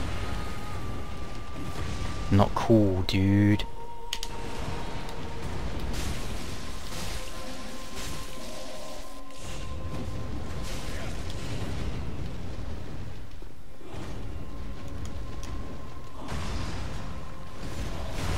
Ow.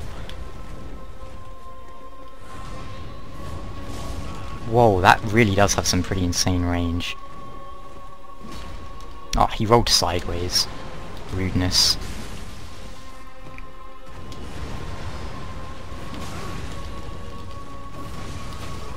Oh, what? lingering hitbox from his fire there.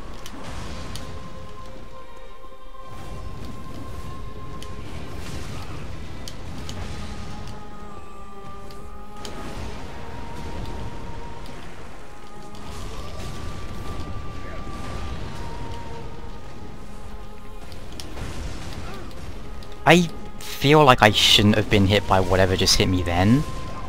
I think that's kind of actually bullshit. Like, I rolled out of it and it still hit me? I'm pretty sure my iframe should have been active then. Like, I rolled out of the fire and got hit after I rolled. And that's the attempt I was actually trying too, so I'm not happy. Because I only have like one more resin.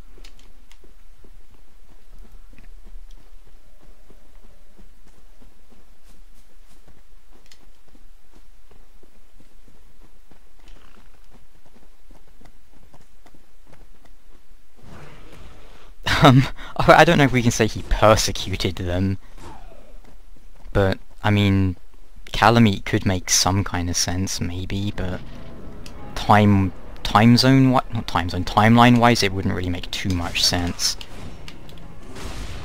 Ow, don't be like this.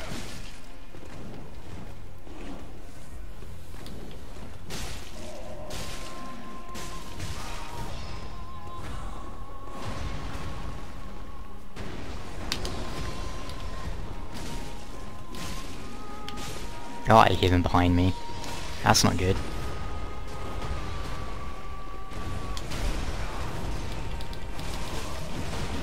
Damn it.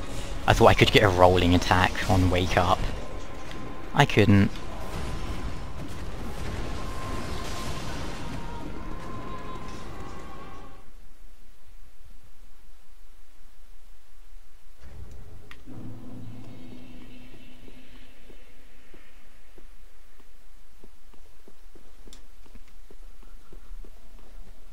I think mostly it was just one of those things where they go, they come up with something in the lore, but then they never explain it. And they just leave it intentionally vague. Dark Souls 3 did a lot of that, which wasn't really very interesting for the most part. That and recycling things from the other games, it was like, okay, if we had it in those games, why do we need it here? We don't.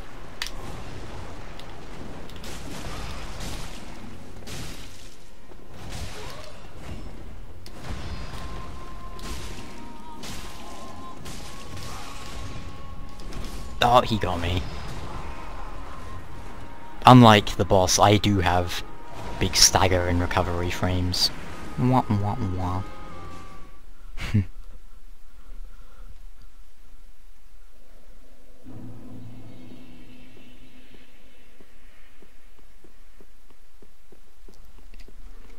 I suppose I also have the disadvantage of not actually doing Cathedral of the Deep.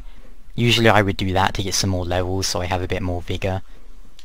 I think I have like 15. Not a huge amount, but like it's certainly doable. It's just usually I would go through Cathedral of the Deep to get some more stats.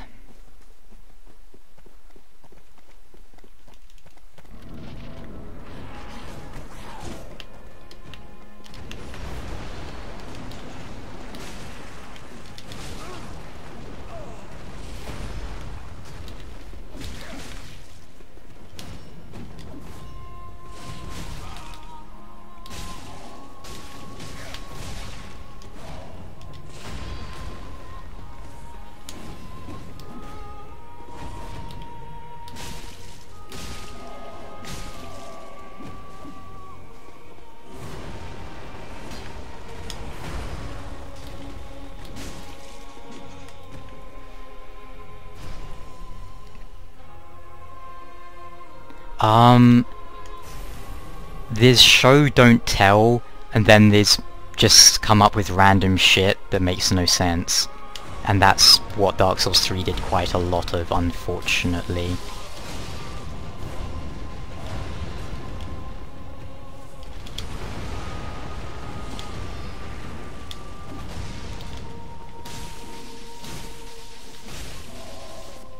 A bit too much of, sadly.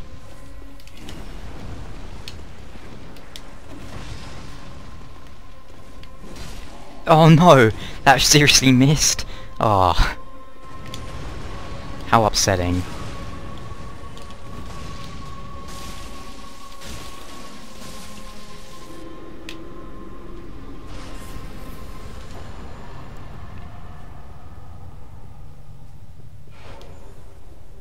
Dark Souls 1 and 2 did it quite well. Dark Souls 3 though, like, it just came up with a lot of stuff, like it really felt kind of forced, and didn't really have much consistency, which I took umbrage with, shall we say. I'll go level up a bit.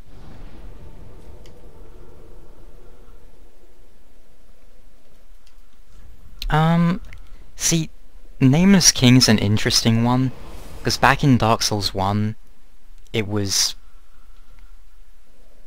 obviously, like, the intent was that it would be the blacksmith, but then they kinda changed their minds with that at the last moment, but they still kinda kept hints of it, which was interesting enough, but then, I don't know. I didn't really mind the Nameless King thing. I thought that was fine, because it wasn't strictly speaking like a retcon or whatever. But the main thing for me was Dark Souls 3, like, mid-ear was one of the big ones. I thought that was so stupid. That, oh, Gwyn doesn't like the dragons, but now he has a pet dragon in the Ring City. No, that was really... I didn't like that at all. Okay, that'll do for that. Farewell, Ashen One. And I also didn't like that, oh, dragons now randomly are affected by the Abyss. Okay. I feel like they would have mentioned that in Dark Souls 1, seeing as that's, you know, we have the DLC where there's the Abyss, then we have a dragon flying around by this Abyss stuff, but he's just fine because he's not been eating it. But then, it just doesn't make sense that the Abyss would affect dragons, because the Abyss is humanity that's raged out of control. Why would that affect something that doesn't have a soul to begin with?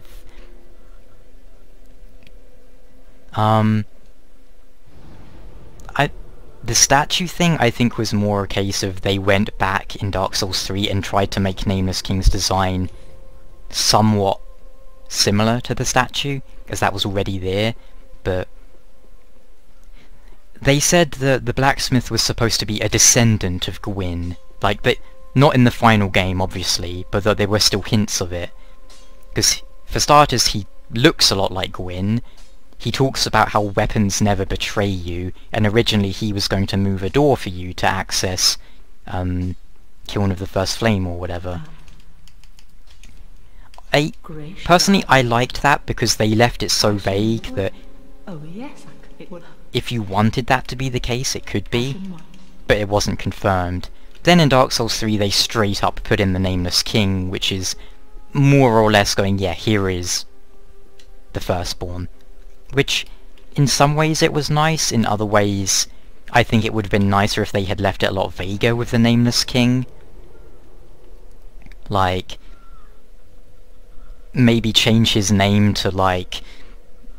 Well, so in the Japanese version his name is Nameless Lord, which I think is a lot better than Nameless King, for starters, and I think they should have just left it a lot vaguer as to who he is, but I don't really mind it that much. I think it's kind of cool. The boss fight itself is really fun, even if it does suffer some of the same issues of other Dark Souls 3 bosses, but if you're using a fast weapon, it's not really going to be an issue.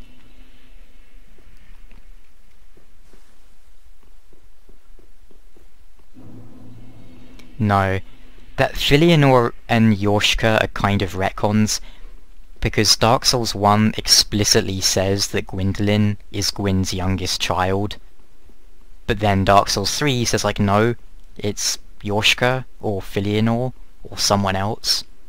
So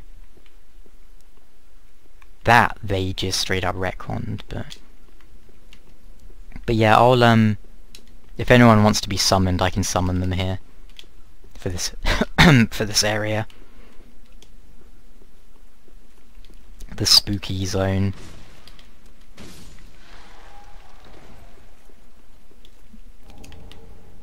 I don't know with Dark Souls. I don't know if I want a Dark Souls 4.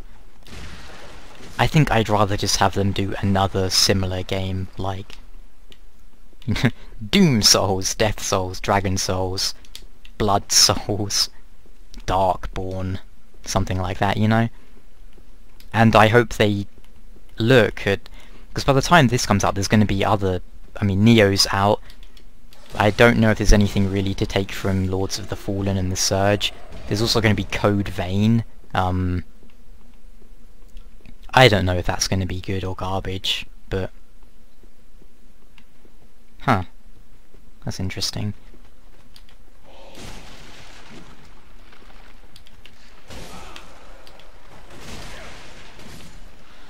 But specifically, I want them to look at Neo and take things from Neo's combat, which is so much better. Like, just wow, is it? Oh no, that's a parry. I turned away at the last moment so he couldn't parry me. You know what? Retconning happens. I don't mind it too much most of the time. Like the retcon with Gwendolyn no longer being the last spawn. Yeah, it's not like the end of the world. It doesn't really fundamentally change anything that important, so... you know, it's not a big deal. I'm not gonna make a big... not gonna have conniptions over it.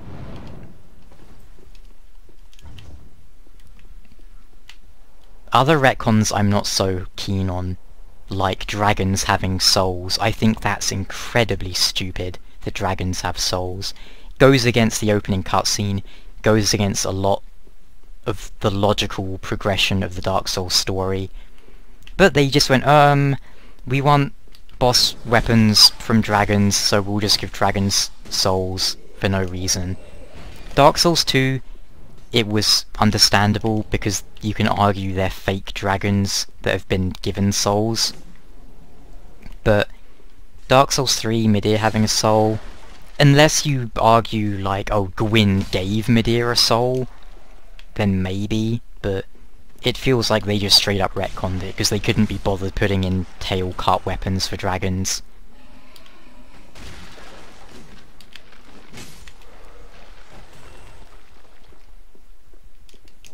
Yoink. Oh my god, what happened to my character's leg? It was really flipping out then.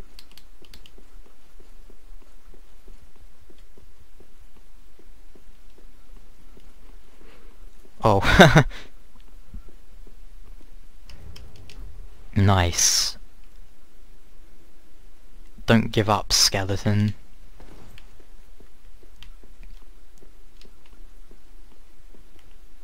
These guys drop a greatsword, don't they?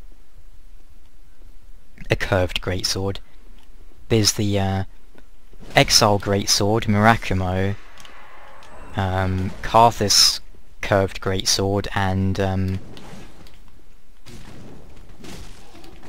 the Herald greatsword, whatever it's called. Herald or Herald, I forget which.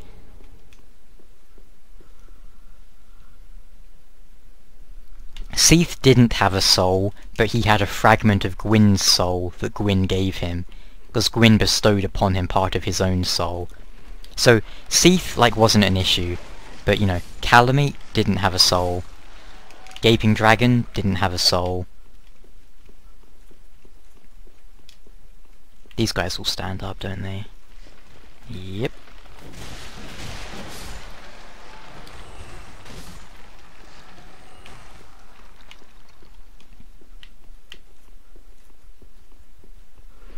Hi, Onion Bro, Bro-O, or Bro00.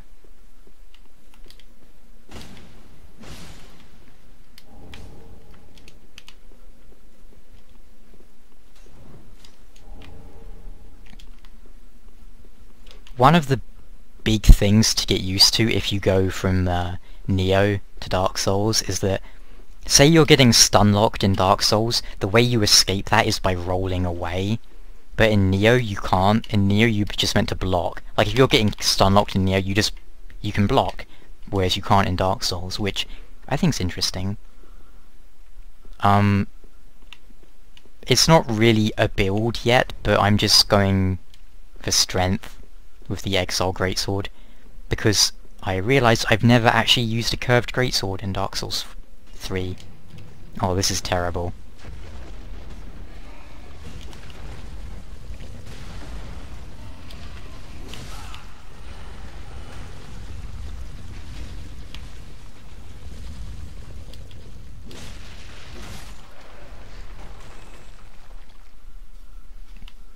Yeah, it's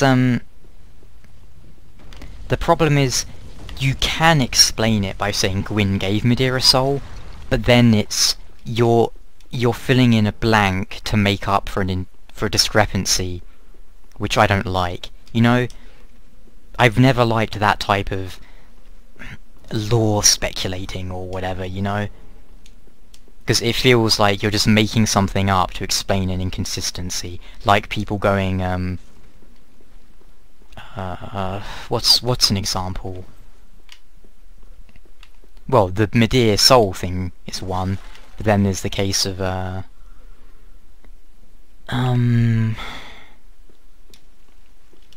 like Sullivan.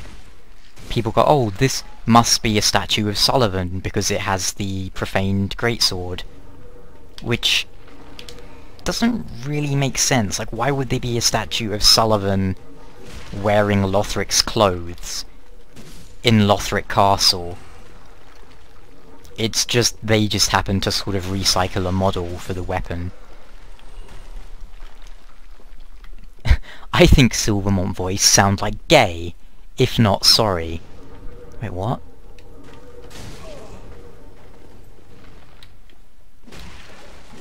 I think Silvermont voice sound like gay, if not sorry. Are you saying I sound gay or sorry? Do I have an apologetic sounding tone? I suppose that's feasible. Oh, or do you mean, do you sound gay? If you're not, sorry. That would actually probably make more sense. I'm neither sorry nor gay.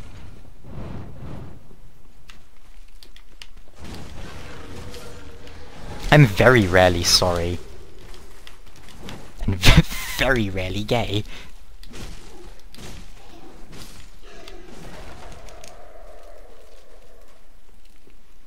These are the ones that stand up twice, aren't they? Yep. Oh my god, what are you doing, Mr. Skeleton? See ya. What do you think about the official Dark Souls account trying to confirm lore? When... You mean... there was like one example where they said something about the Painter Girl. Are there other examples? Because I don't look at their Twitter, but... I mean, do you have more examples of them talking about lore stuff?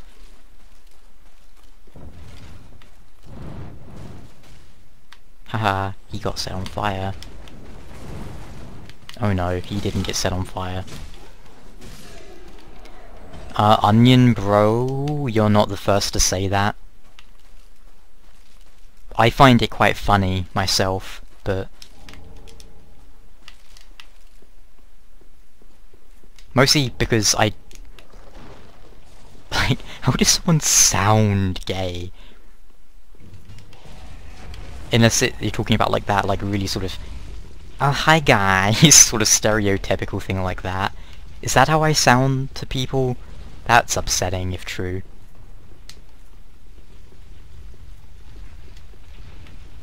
Alright, bonfire.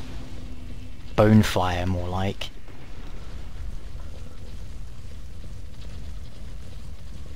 Have you think how it's so painful when the girl waiting for Gale?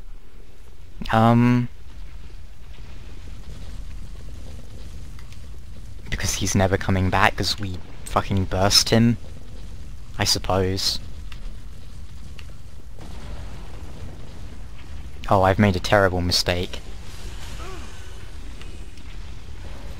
It's all good.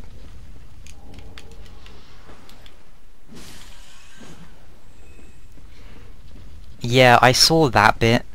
Like, I saw them saying, like, oh, she created a new world for blah blah blah.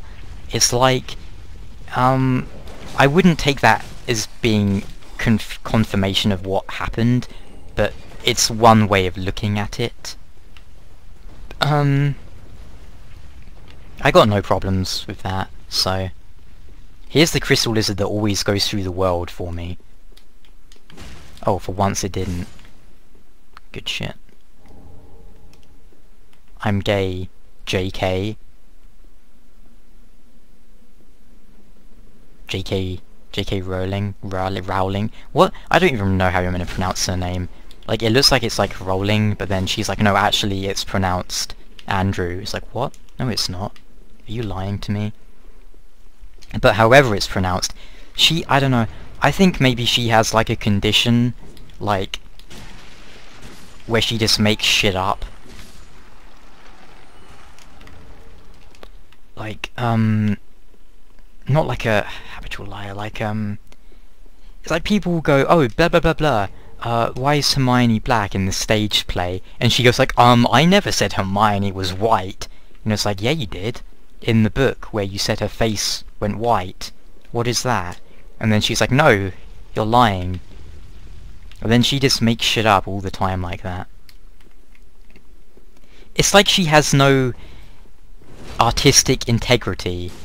It's like she's so desperate to be politically correct that she will change anything about her art to not offend anyone, which is really stupid if you think about it. There is nothing wrong with art being offensive, because being offensive is not really gonna hurt anyone. And sometimes art needs to be offensive for that very reason. And the worst thing is, it was nothing offensive. It was just a character being white, and all she needed to say was like, yeah, it doesn't matter what her race is. She didn't need to try and get all clever about it, saying, I never said she was white. It's like, dude, who gives a shit? Well, I mean, she's worse than George Lucas, because George Lucas is just weird and obsessed with technology to the point where he kind of ruined his own art, because he went back and he kept fiddling with it. But I think he had more sort of integrity to his artistic vision, and, like, if he was still directing the stuff, I feel like he wouldn't have just changed things to try and make people, like, stop whining about it or whatever, you know? Like, he wouldn't have gone, oh yeah, Obi-Wan Kenobi was actually gay. It's like, what? Where did that come from? That's the sort of thing J.K. Rowling seems to be doing. Just trying to appease everyone and throwing out any sort of integrity she might have in the process. You know?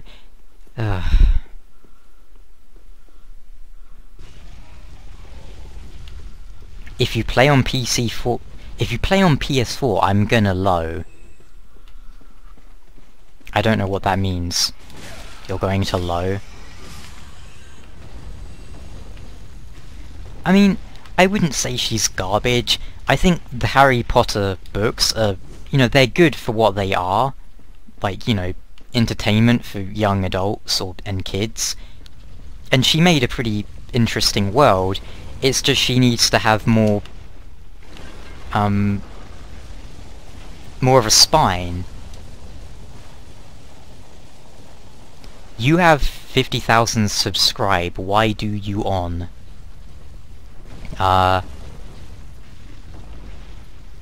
What? Why do I on? I think don't I have like 80,000 subscribers? Something like that.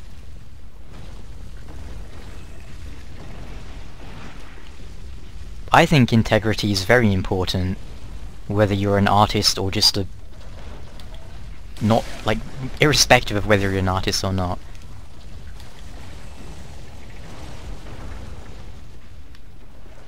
It's also good to have a spine and to stand up for what you believe in.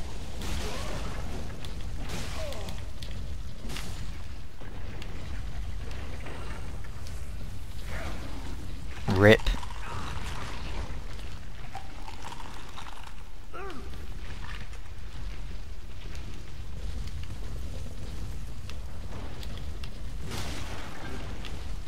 Does anyone know what Onion Bro is trying to say?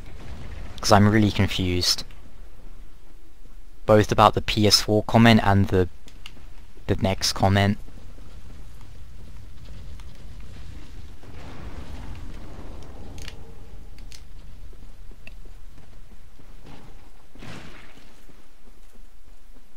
I don't know. Yeah, me neither.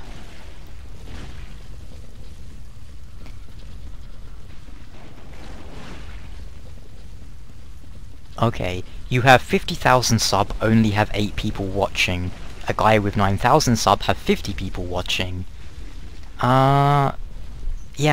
I don't really stream often and I don't have a schedule. And I don't really advertise it. And I don't monetize it. Streaming is just something I do. Loading their copy. Oh, no, this is the PC version. I do have it on PS4, but the reason I'm doing this is because I need to progress with this character. Jesus Christ, for gay's sake. I see. I see, indeed.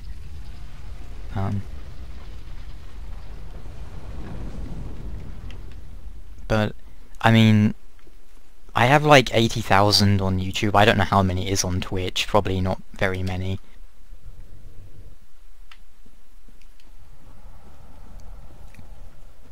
Where's his hand? There it is. Oh, I think I missed it. Oh no, I didn't. I hit it.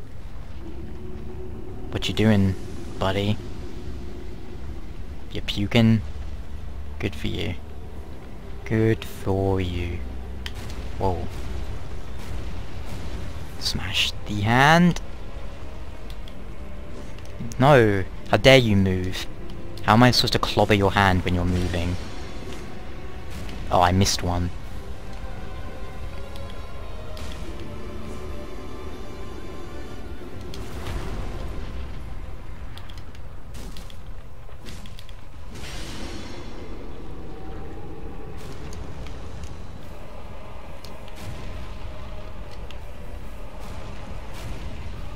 Are you having conniptions? Oh, uh-oh, I don't want to go down there. Oh, shit, bonk.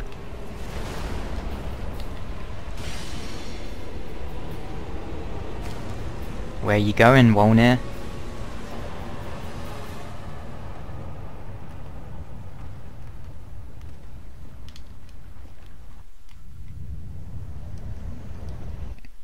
He gone. He dead. Sucked into the abyss. RIP.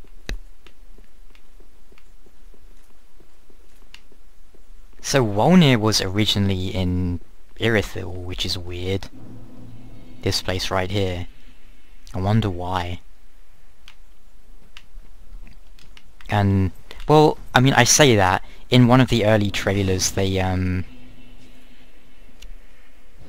you know the area in Irithyll where you go down the ladder and there's that big watery place full of the big dangerous doggo things? Yeah, Wolnir's skull used to be in there, but I don't know if that area itself used to be here. I wonder if I should try and fight that garbage creature that's about to spawn behind me. I know it's really easy with bleed, but I don't have bleed. And it's the worst thing in the game to fight. Because it just spams that over and over when you're behind it.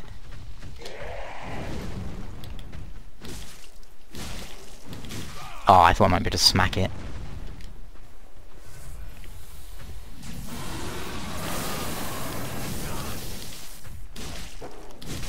Oh, gotcha. Pontiff's right eye. More like pontiffs, right? Testicle. Testicle! Get it? Because it's a cold area. Haha. Retcon is gored. The Judicators in Ringed City. Judicators. Which ones are those again? Oh right, yeah, I don't actually have the doll. Whoops. I forgot you need that. Because I've never been here without going to the Cathedral first. Are the Judicators the angel things, or the... No, they're not the big fat guys. Those are like the Herald Knights or whatever.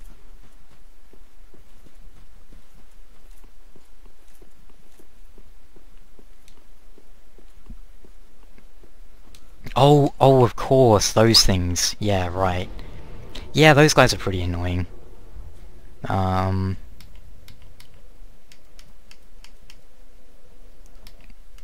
do I... Which one is it?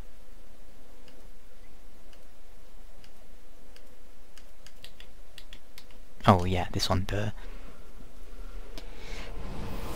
Yeah, they also respawn, don't they? Which is really stupid. I feel like once you kill those guys, they shouldn't respawn. No, I should go level up, maybe. Oh wow, that was ugly.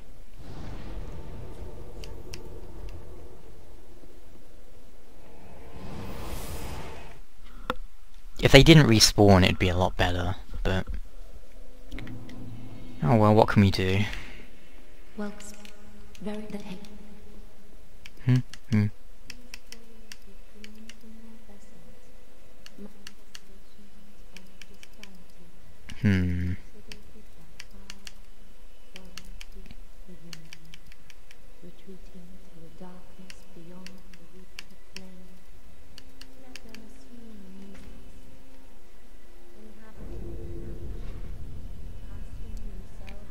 Ah, yeah, the one in the swamp. Do I have any more shards? What? Too many what? He says. What was I doing here? Not that. Oh yeah. No, I need more shards. Pretty be careful.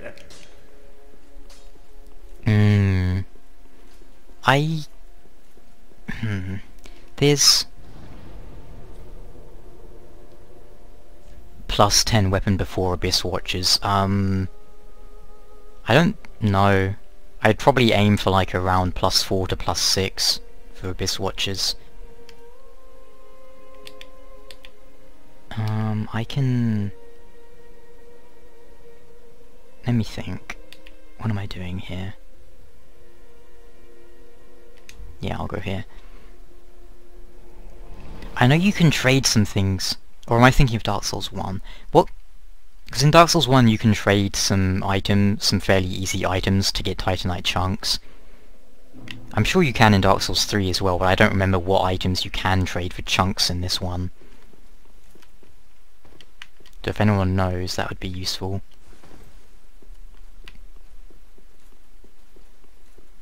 Then again, not too important, as I know there's a bunch of large Titanite shards down here. Which is why I'm coming here, because I want the shards. Where is this purple light coming from? Like, there's a purple light on this wall, but it has no source, and that's... stupid. It's stupid.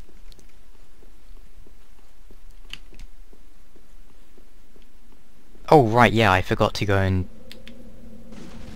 Do I even have the transposing kiln? I do, good. Oh, god damn it, I didn't mean to roll. I was trying to back out. Gravity. You can survive that drop.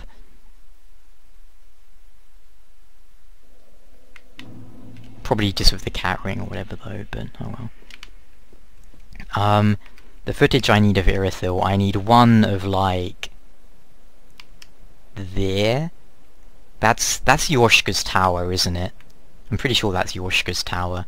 So I need one of there, and then I also need to get over there and film it closer up. That's what it was, a black firebomb. I knew it was something fairly simple like that. Do I have any black firebombs?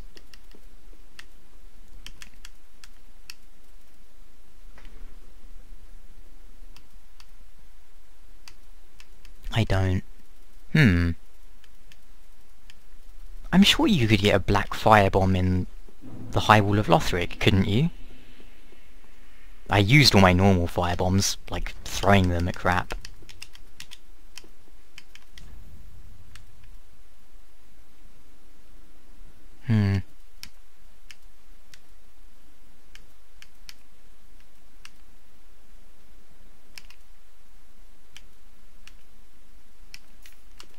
Go with that one for now, I guess.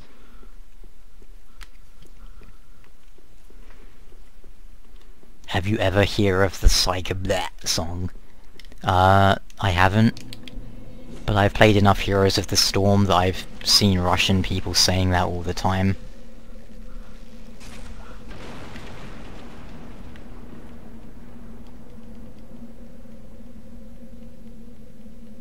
Here we go.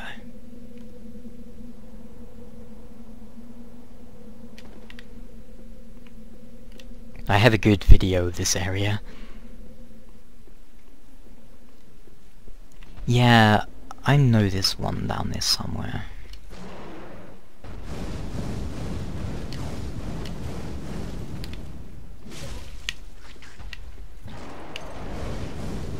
I want a battle royale here, guys. I want skeletons to fight the dude, and I want the mimic to fight the dude. I want everyone to just go ham on each other. Do it. Be the best. Just crush each other for me. Would you?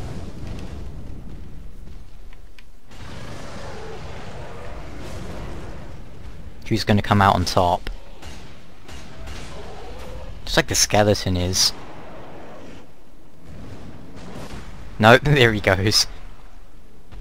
He had a good run. Don't even consider attacking me. Go on, skeleton, it's your chance for revenge. Finish him off, Skelly. He did it.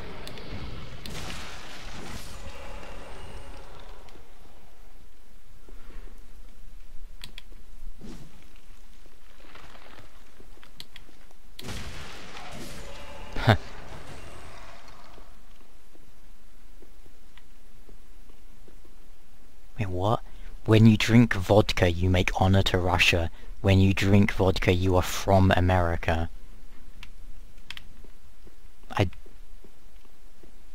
Oh, yeah, okay, that makes a lot more sense. I mean, don't people drink Coke with vodka? I'm pretty sure people mix Coke with everything.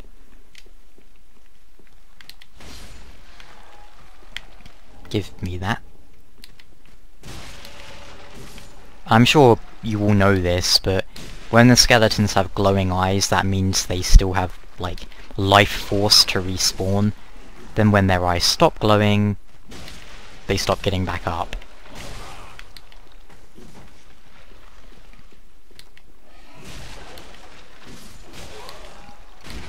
So if you mix vodka and Coke, does that make you Russian American?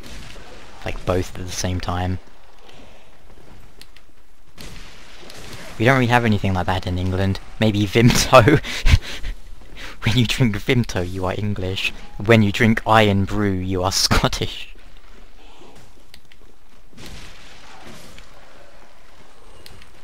Vimto is good though. Iron Brew, not so much, but what do you expect of the Scots? They'll drink anything.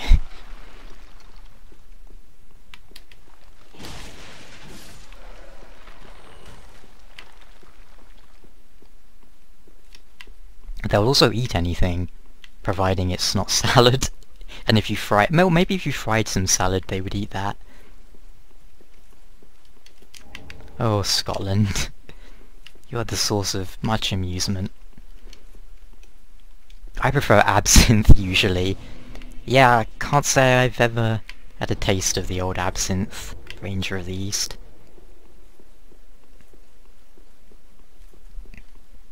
This area is pretty horrible, but you know what? I just want the many large titanite shards that are littering it.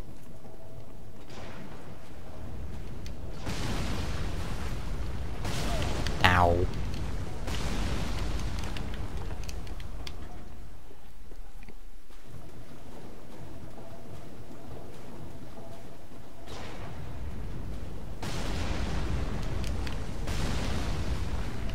Silvermont, do you watch anime? Cause I'm a weeaboo.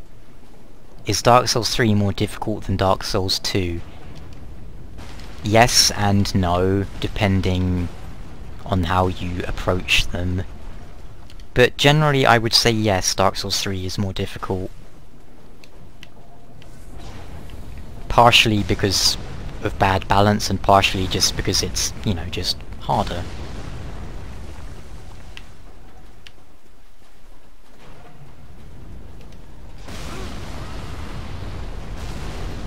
Oh look, it's Solaire!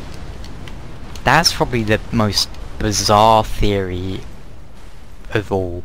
People think this big worm is Solaire, and I'm like, what? Because it has a miracle? I don't know. I strongly disagree.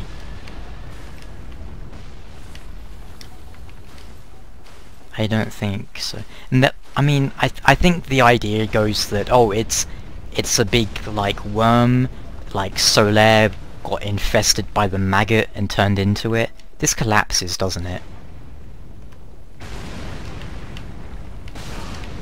Too bad I'm too fast for gravity in that situation. But yeah, they think like the sunlight parasite made Solaire transform into a big worm.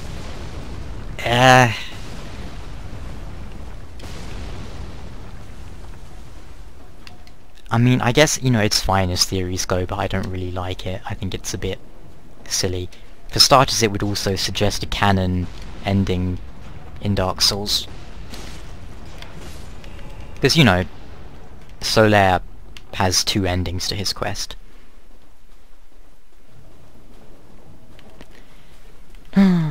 Yeah, I watch some anime. Gintama just started up again, I'm watching that. This is stupid. Oh well. Isn't the Llewellyn shield down here? Or maybe it drops from Horace when you kill him, that might be it. Oh well, I got the shards, so I'm good. That's not really what I wanted to do at all.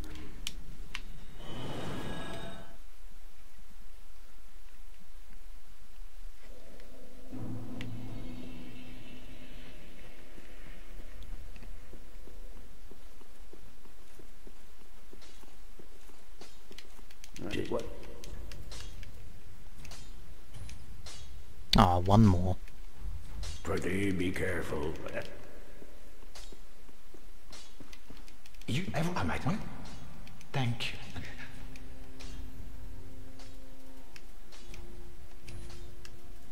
you. Or yeah, I was gonna buy his hat, wasn't I? Well, not his hat, but you know.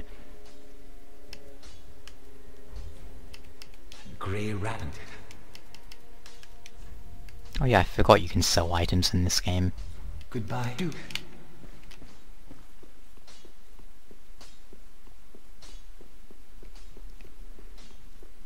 Alright, now I'm gonna quickly check where you can get a black firebomb, because I'm sure there was one in High Wall of Lothric, but I must have missed it. I'm gonna be lazy about it. Okay, Google. Black firebomb.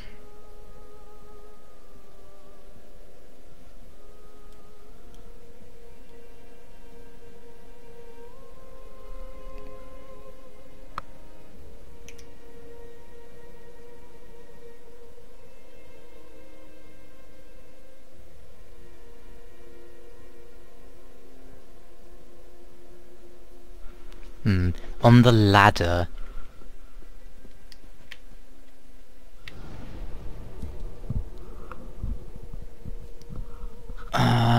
on the ladder before the thingy-majiggy.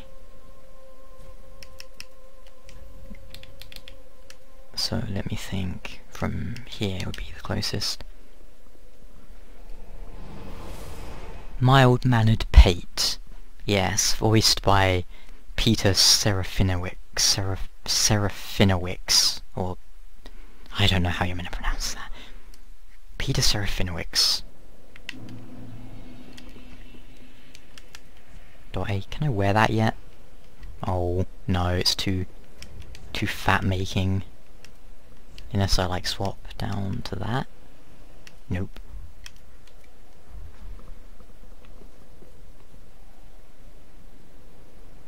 What? Exile Knight 91 is now hosting you. I have no idea what that means.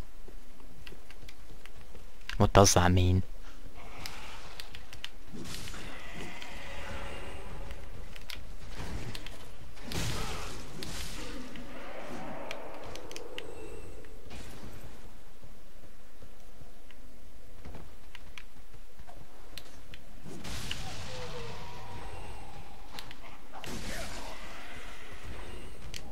Throwing knives.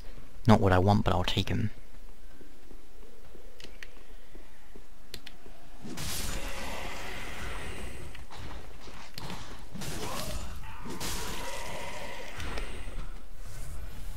That person follows on Twitch can see your stream. Someone is sponsoring you. Cool, am I like a race driver now? Get sponsors? I guess that sounds like a good thing.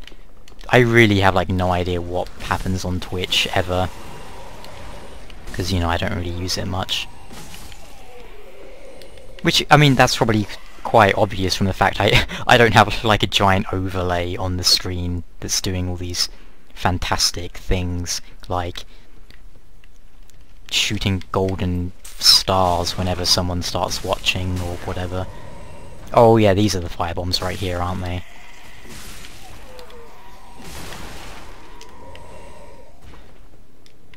Those are normal firebombs. I feel like I've been lied to by the wiki that I looked up. Okay, Google. Black firebomb.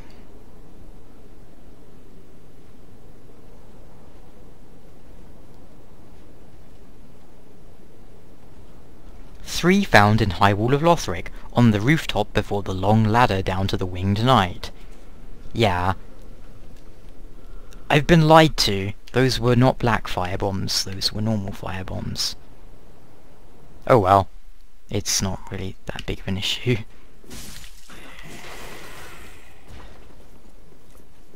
I was sure there was some black firebombs here somewhere.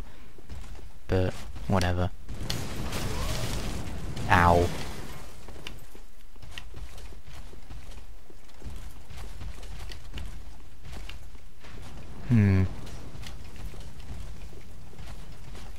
Wait, does Vort even have a bonfire? Yeah, he does, I remember. Let's go grab it real quick.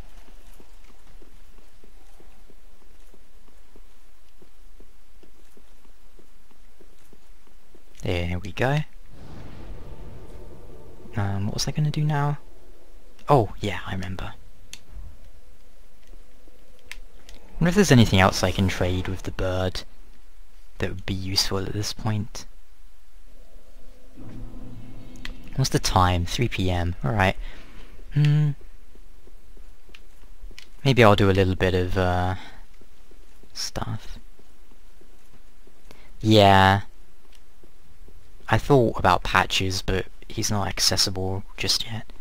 This stuff's always bugging me that it has to load the outside. It's somewhat of a design oversight that they've done that. I'll take that. Now I have to do the terrifying jump again.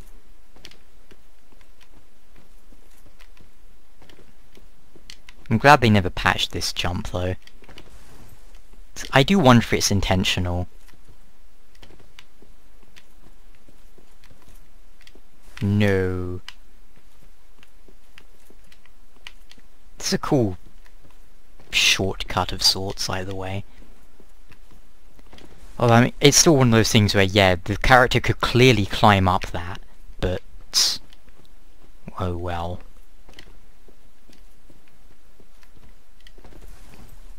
I hate platforming in Souls. Of course, it stands to reason. Last time I did it on like my 3rd attempt, so this time it's going to take me 5 hours, isn't it?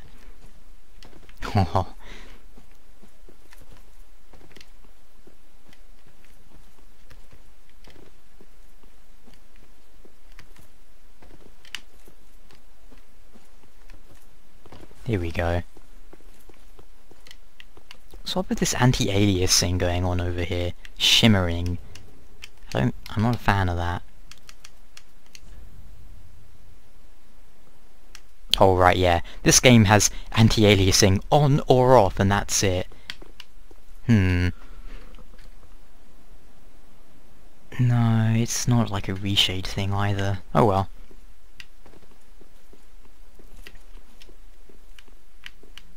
You'd think at this point they could implement some more advanced anti-aliasing, but oh well. Alright, let's drop... I think Sea Brew gets you something too. I'll drop one of these. I'll try dropping a throwing knife.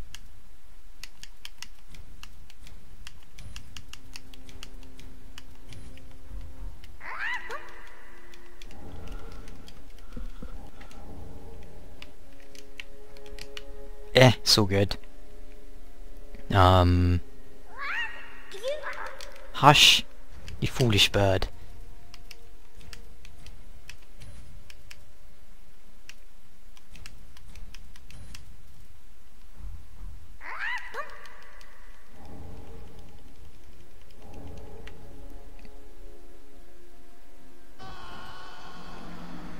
The fastest way to get down.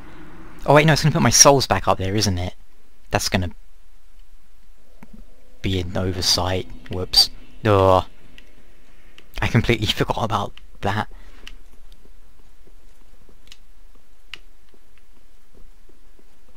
I mean, it's not really Namco Bandai. It's... I mean, they're the publishers of the games. I'm pretty sure FromSoft developed the PC version themselves. They just really don't like doing PC versions, apparently.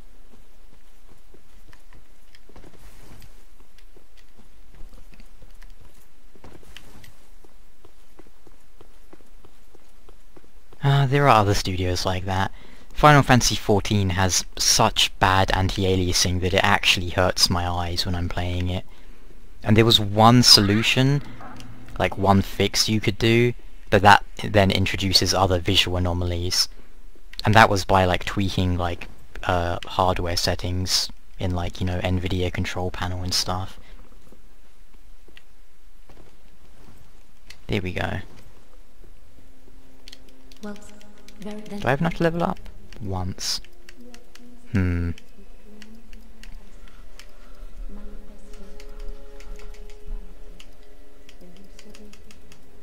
take some more vitality. Farewell, Ashen One. Oh right, I remember what I was gonna do actually. I keep forgetting. Oh. See. Havel's Ring, can't afford it. Now. Whoops. Didn't mean to fly down away from him in disgust.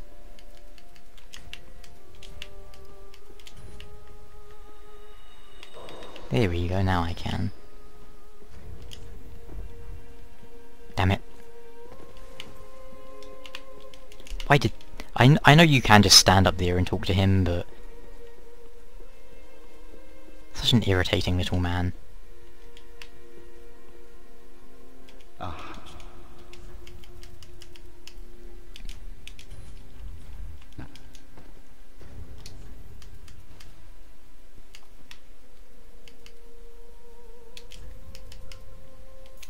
There we go, now I can probably wear a hat. What about a shield as well? Wait, what? That weighs... Oh, okay. Wait, what? No. That doesn't make sense. Why does that weigh more when it's not as good? How strange. But, oh well. Let's go...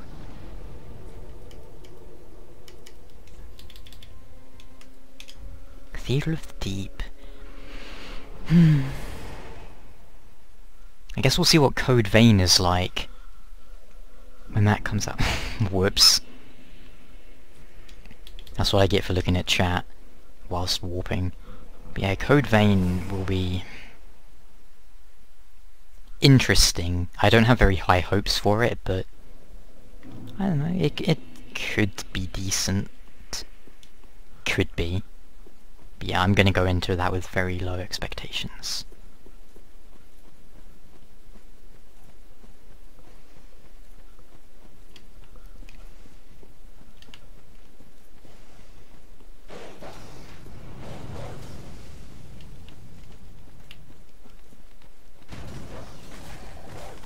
Guess I could have upgraded my shield, maybe. Stop being a dog. You don't deserve anything. No. Calm yourself.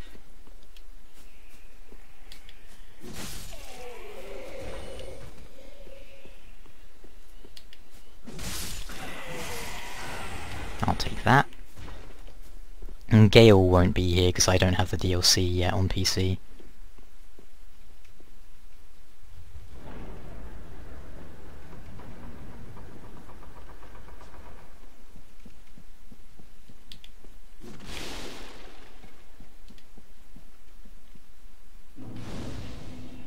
Kinda makes you wonder, like, why are these candles lit but these ones aren't? Stupid Deacons of the Deep. Not long. I'm gonna like clear this outside area of Cathedral of the Deep and then I'm gonna stop for the day. I got some other work I need to do. On the bright side, I'm almost done.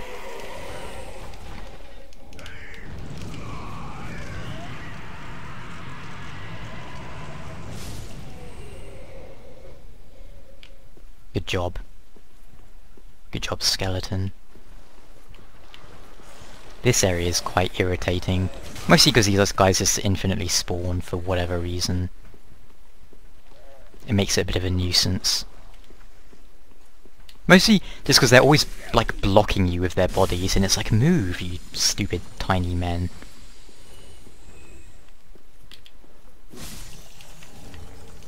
Store a great sword. One of my favourite weapons, just because I like how it looks a lot. Reminds me of the Lois Greatsword from Dark Souls 2, which is my favourite weapon in Dark Souls 2. Shame it's so hard to get. Well, I mean, for a weapon, it's hard to get. You have to kill one of the most frustrating bosses. See ya.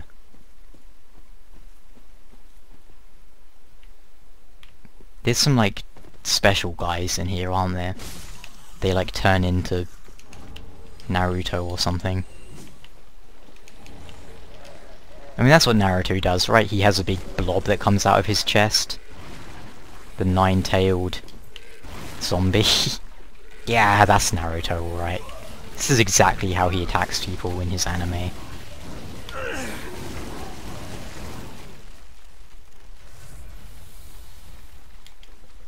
Get out of my way, you horrible abominations.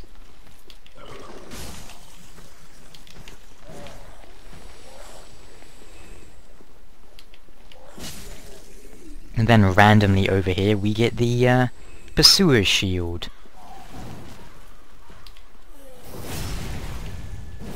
Bye.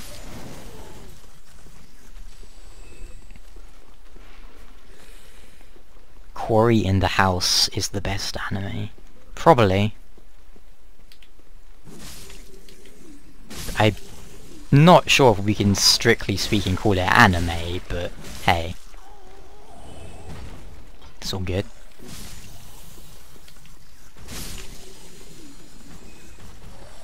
Now I think there's a Estus shard or a bone shard or some crap down here, which we want. Give me that, and that, and that.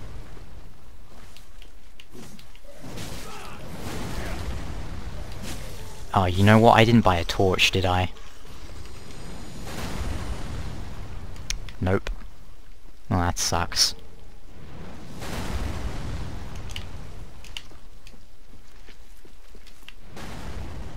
I'll make do.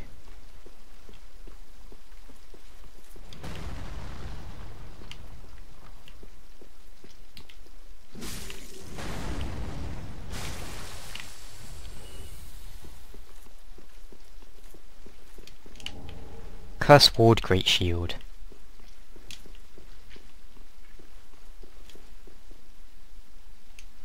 Bonk. Bye, Phantom.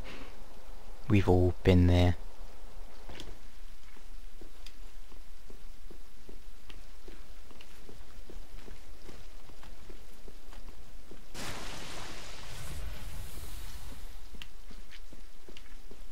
It's so annoying, this stupid bleeding maggot thing. Why even continue to exist at all?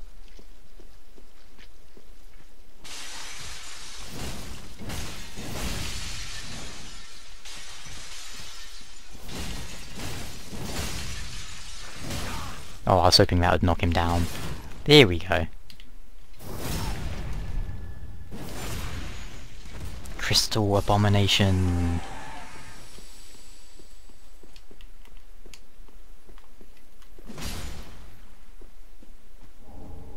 Getting quite a lot of twinkling twitonite. Tinkling twitonite, as they say. Or just shiny tits. And there we go. That's probably everything important in the outside area. I'll do the inside area later on.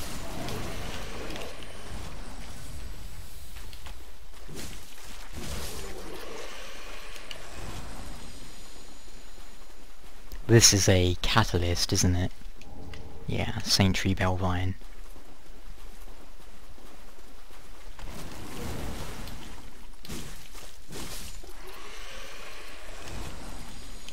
Okay. I'll probably stop around here then, I think.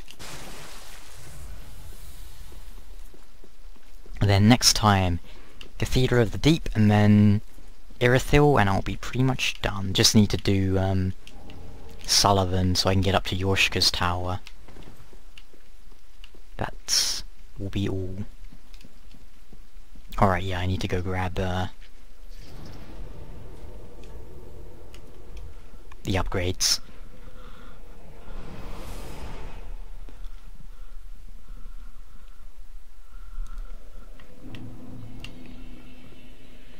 Well, I don't want to speak to you. Bye. What? There we go. 2 chunks for the next one. Try to be like that.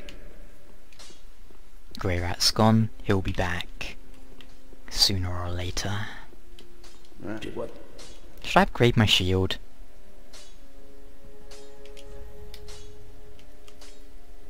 Yeah, why not? I kinda like the knight starting shield. Whoops. There we go. Try to be careful like that. I remember when Dark Souls came out, the Hollow Warrior shield for some reason had like insane amounts of like stability on it, especially when upgraded, so you saw a lot of people using those, but I think we'll call it right about here. Then tomorrow or something I'll do the rest of what is needed. Thank you so much for watching, and yes, my health bar's been kind of bloomed out up there, but oh well, it happens. Catch you guys next time.